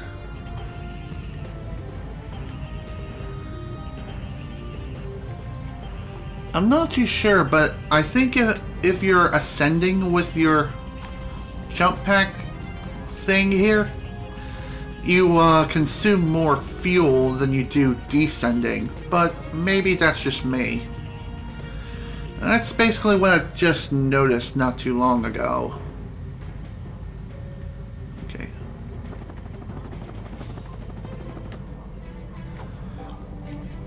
Even if you do happen to run out of fuel while you're in the air, in some places you can easily just safely descend to the ground very quickly or very slowly to gain some additional ground. Like here, for example.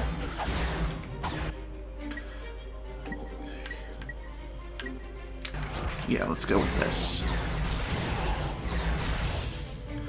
Probably gonna need the power of the coil gun, I guess. I think it's called the plasma coil now that I think about it. It's funny how this weapon is like one of the more late game weapons.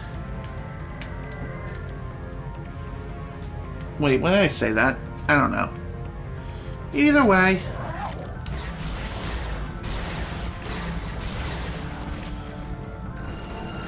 Hello! Our little miniature robots have been upgraded to Killanoids. Frickin' sweet! Killanoids are way more powerful than they were before. I do believe they'll deal more damage. And not only that, they stick around for way longer, have better durability, and have more ammo as well before they have to end up disappearing.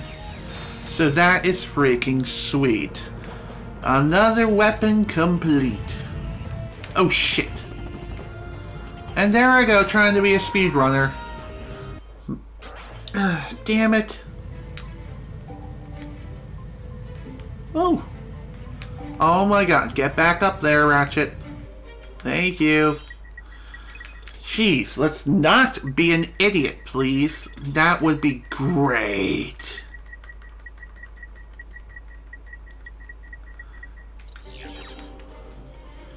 And off we go. Let's try this again. Hopefully this time with more success and less falling to our doom. That would be great. Be careful when flying around this place. It's easy to just simply get caught up in the sights here and end up getting sidetracked. There are some places that it seems like you could fly to, but in actuality you cannot. If you try to fly there, you're just going to end up falling to your untimely doom. And if that happens, well, best of luck to you. Hope you have life insurance.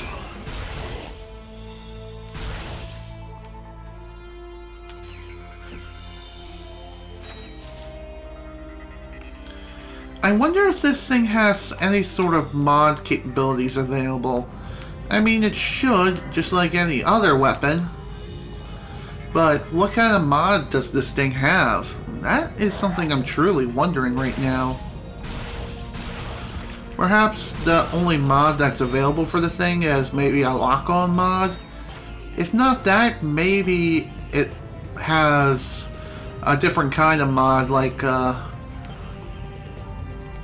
maybe it has some sort of a special mod that you can get for this thing that I'm completely unaware of. Who knows for sure? Excuse me. I know I can always just look it up online if I wanted to. Also, that was sweet. Anything else over here? No. Doesn't look like it.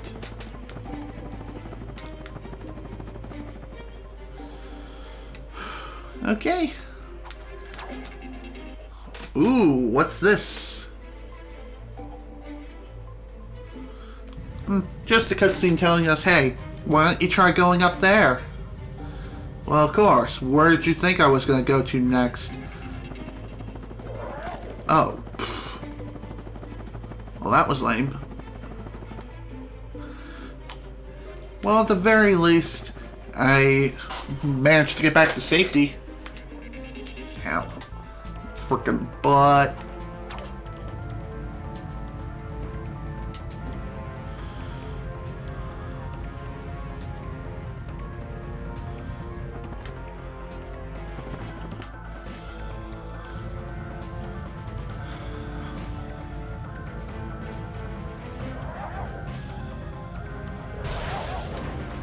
There we go.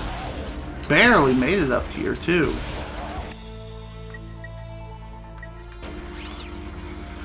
Whew, that was really, really hairy.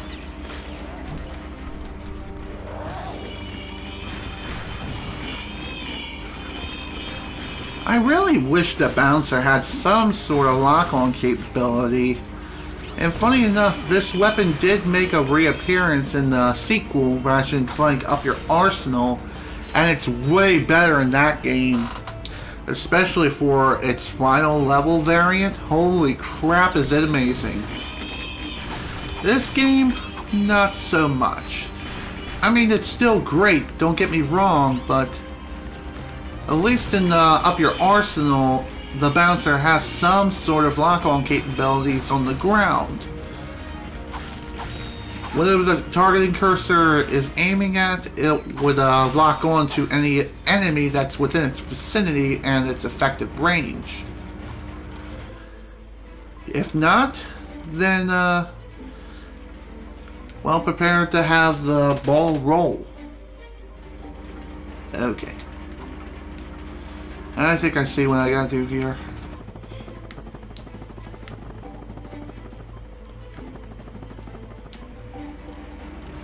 Here we go.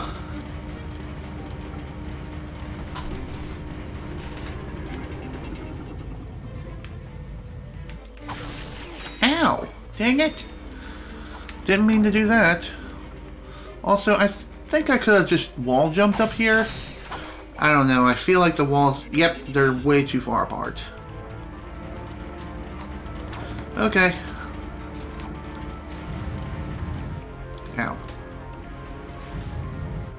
Be careful when using the charge boots here. If you happen to use them and then try to stop yourself, well, you may end up accidentally throwing yourself off a cliff. And if that happens, you will die. And we can't have that now, can we?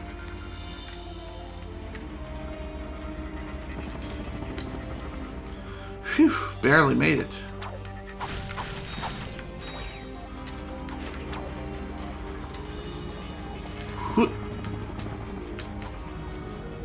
Okay, of course.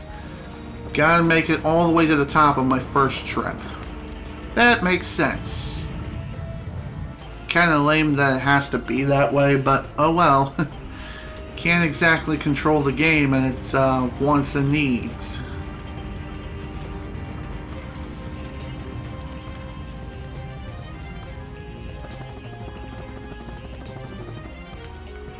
Of Question remains though, how do I get over there? Oh, of course. It's just a simple little hop, skip, and a jump. Not literally, but close enough. Is there anything up here on the rooftop here? I feel like a platinum bolt or something would be hidden up here. Something of great significance. And it looks like there's nothing here. Well, dang it. Well, that was kind of a waste of time. Then again, maybe there's something on the other side that I didn't even bother looking. No? Huh. You would think there would be something up here. Oh well. Down we go. I find it kind of weird how this entire distribution center is just floating in the sky. What's keeping this place afloat? The frickin' Master Emerald? Or something? Go ahead. You'd be doing me a favor. So. Oh, sorry. It's just, I thought you were one of them. Dear, dear, what I'd give for even an ounce of their feral ignorance. A burden often accompanies self-awareness, sir. Living with the abject savagery of one's own kith and kin is quite more than one can bear sometimes. No, the torment of it all. I understand. I, too, am of a series designed to destroy. In that case, I have something that may interest you. But may I first humbly request a meager few bolts for food? Sure. Although, that is not a meager amount of bolts. 40,000 is quite steep. But, whatever, here you go. Lovely long time since I've eaten. This is Darla Gratch reporting live from Algon City, where Protopet mania is in full swing. For those who've spent the past week in hypersleep, the Protopet is Megacorp's wildly popular bioengineered pet. Adorable, non-allergenic, and housebroken, fans of the creature have dubbed it the perfect companion. Between the Protopet's surprisingly low price tag and its lightning-fast breeding cycle, there may soon be more than enough Protopets for everyone. Darla Gratch, Channel 64 News. Oh dear. That doesn't look good. The entire population of that planet will be devoured. Unless we get there in time. Unless we get there in time and put a stop to the frickin' Protopet. I mean, holy crap, they are going to frickin' town. 3.5 hours in. What are we gonna do? I think I will go ahead and try to squeeze in this next planet. I just feel like keep going on for longer. A little bit longer. Anywho, onward to the next stop. Agalon City. Okay, hang on. I actually did not, complete this mission, so oops. I guess we're not going anywhere just yet. We still need to explore the distribution facility. Jeez, what was I thinking?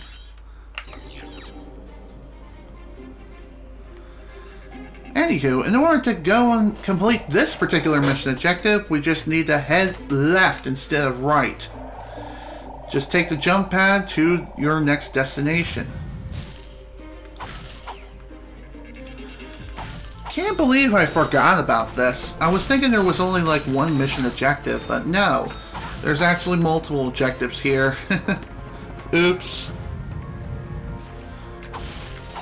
Don't mind me, folks. Sometimes I can be a little weird. Here we go. And of course, just like before, we will be meeting some very heavy resistance due to these mutated freaks just hanging around and about. You know, these crab-like enemies kind of reminds me of the scorpion-like enemies from the original Ratchet Clank. Maybe it's a bit of a callback to that game, that particular enemy design, although I could be completely wrong. But that's what they look like to me. They kind of remind me of them. Oh, hi there. Jerk.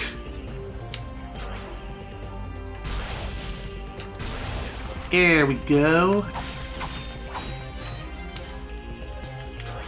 Hi there. Sit down. Thank you. Who's next? Wow. I was thinking that completely, utterly missed, but I guess if you're close enough, the plasma coil's trajectory will shock any nearby enemies along its path. But it won't necessarily deal the maximum amount of damage possible. Here we go.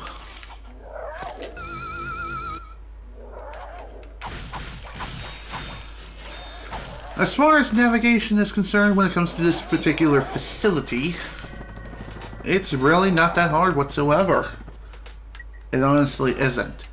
Just bring out your strongest weapons and go to town on everyone you see. Just be very well prepared to face heavy resistance. Trust me, you will thank me later when you do.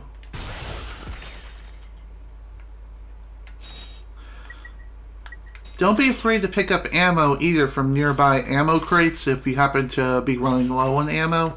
Heck, I would always pick up ammo whenever I see ammo crates in general. Just so that way, I'm always prepared for whatever comes my way, quickly. And like I've said many times before, Bouncer is awesome at crowd control. It's also pretty dang good for sniping enemies at a pretty good distance. That's something to keep in mind as well.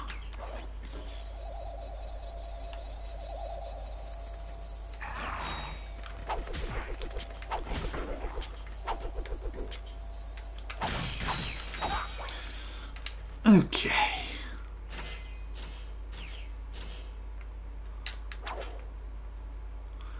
Okay, I think I see what we gotta do here. I think. Perhaps we have to use the dynamo in, like, the right way. Damn it.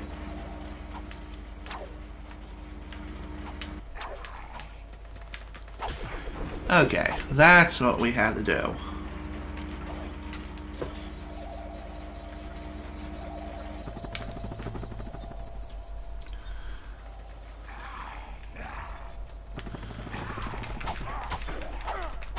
I just noticed that those little enemies there have stubby little legs. That's why it looked like they were just crawling around on the ground.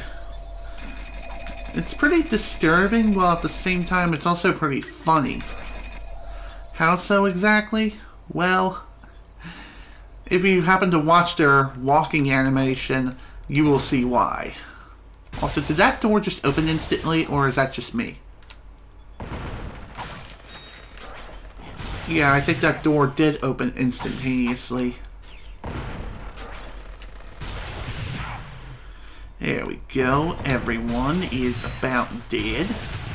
That's good. Ah, I see what's going on here. They're not doors, they're boxes. The boxes aren't exploding properly. Instead, they're just simply disappearing out of thin air. Why is that?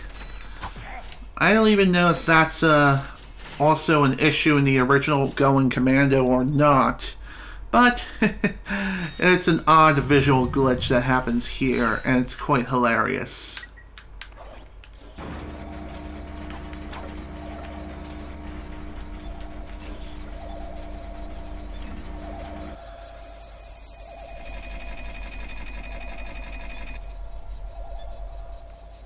I think I see what I gotta do. Maybe? No. Damn it.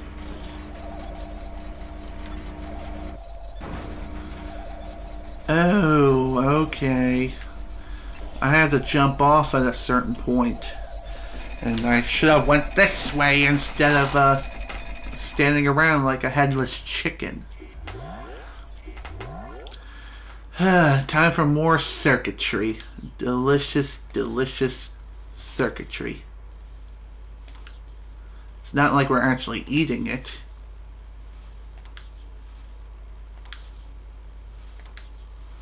And there we go. Puzzle complete. Gotta say, that was probably one of the more simple puzzles that we've completed in this entire game. Amazing. Who knew a puzzle like that could be so easy, especially with the end game being in sight? Incoming! Get down! What the? Hello, Ratchet and Clank. you lucky devils. Angela Cross. Has just sent you a galactic greeting. Guys, if you get this message, please meet me on my home world. Just so you know, I found my old ID badge. I'm pretty sure we can still use it to infiltrate Megacorp HQ, but you're gonna have to hurry.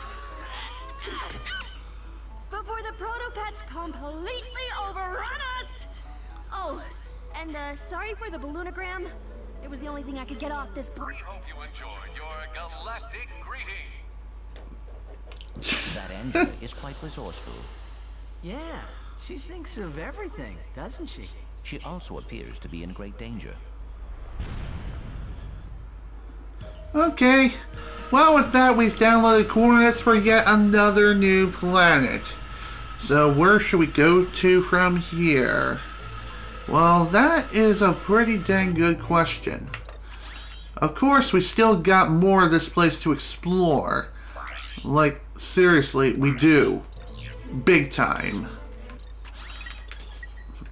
We could just theoretically return to our ship and just boogie on out of here, but that's not really the wisest choice right now.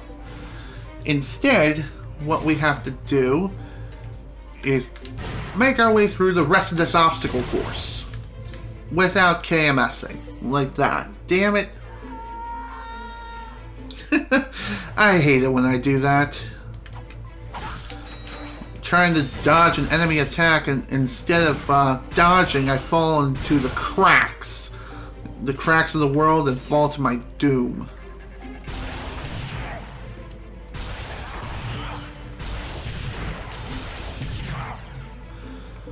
One thing I definitely do like about the plasma coil is that it does shock other enemies surrounding it on its trajectory. It's also excellent for crowd control at medium range. Close range, not so much. You're better off just using something else like the lava gun, or the meteor gun, or even your wrench. Those weapons are more so made for close range encounters. This is more made for medium range.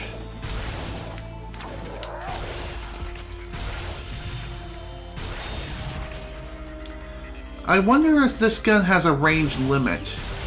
Like, how far can it go before eventually it just simply stops existing altogether? It may be something we end up finding out sometime relatively soon. As far as how soon exactly? Well, not anytime soon, I'm hoping. Dang it.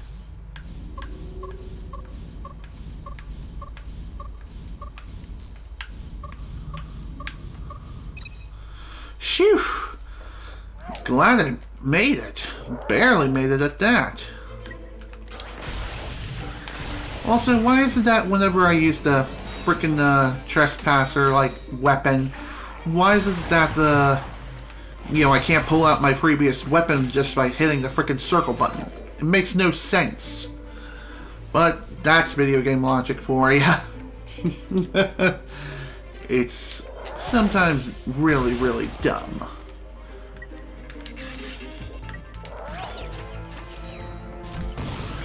I think once the bouncer reaches its final form, then it will finally gain some sort of lock-on capabilities, although I could be completely wrong on that.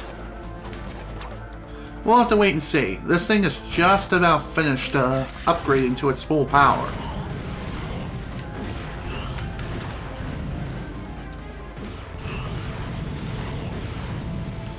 There we go.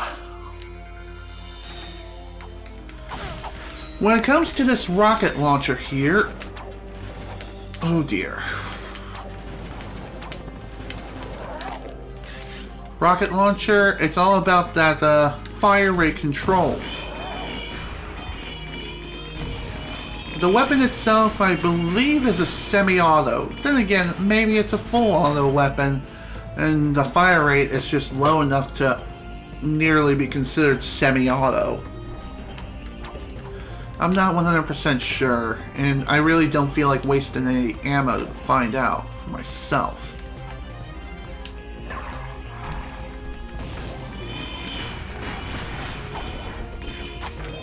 Awesome! The bouncer has been upgraded to the heavy bouncer. How the heavy bouncer works? Let's find out now. The heavy bouncer, the primary bomb itself is much bigger than the original bouncer. Not only that, but the miniature bombs that it drops as well is also much larger. Hypnomatic part.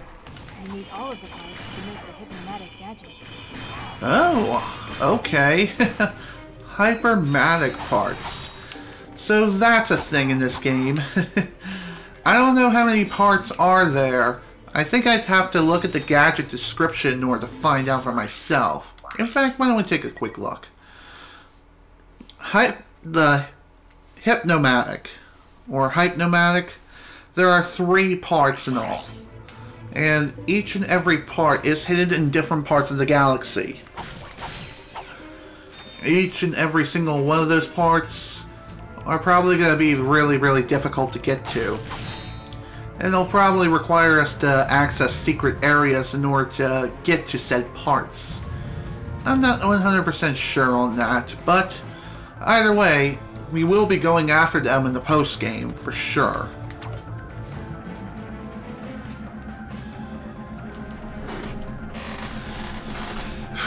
Okay. And with that, we are nearly at the 4-hour mark. And there's still a couple more planets that we need to head to. First off, we need to bail out Angela once again. But, I think I'm gonna save that for the next play session. Oops. Well, either way. As I was trying to say, in the next play session, we're gonna be heading off to 2 new planets. Avalon City in Damasil and Greelbin. Whatever. Either way, we'll be heading to Aglon City and Tondor Waste in the next play session. For now, I think I'm done for today. This is General Snivy with the Ratchet Clank Going Commando playthrough. Thank you all so much for watching, and if you enjoyed this live stream, great! And if you enjoyed this video on YouTube, please remember to leave a like. In the next play session, we're possibly going to be finishing up the main story, the main quest of this game. I don't know if it's absolutely going to be for sure, but either way, we're going to approach the end game like we're really, really close. How close exactly? So close I can practically taste it. Anywho, as I said, that's for the next session. Thank you all so much for watching. Hope you all enjoyed. See you all next time.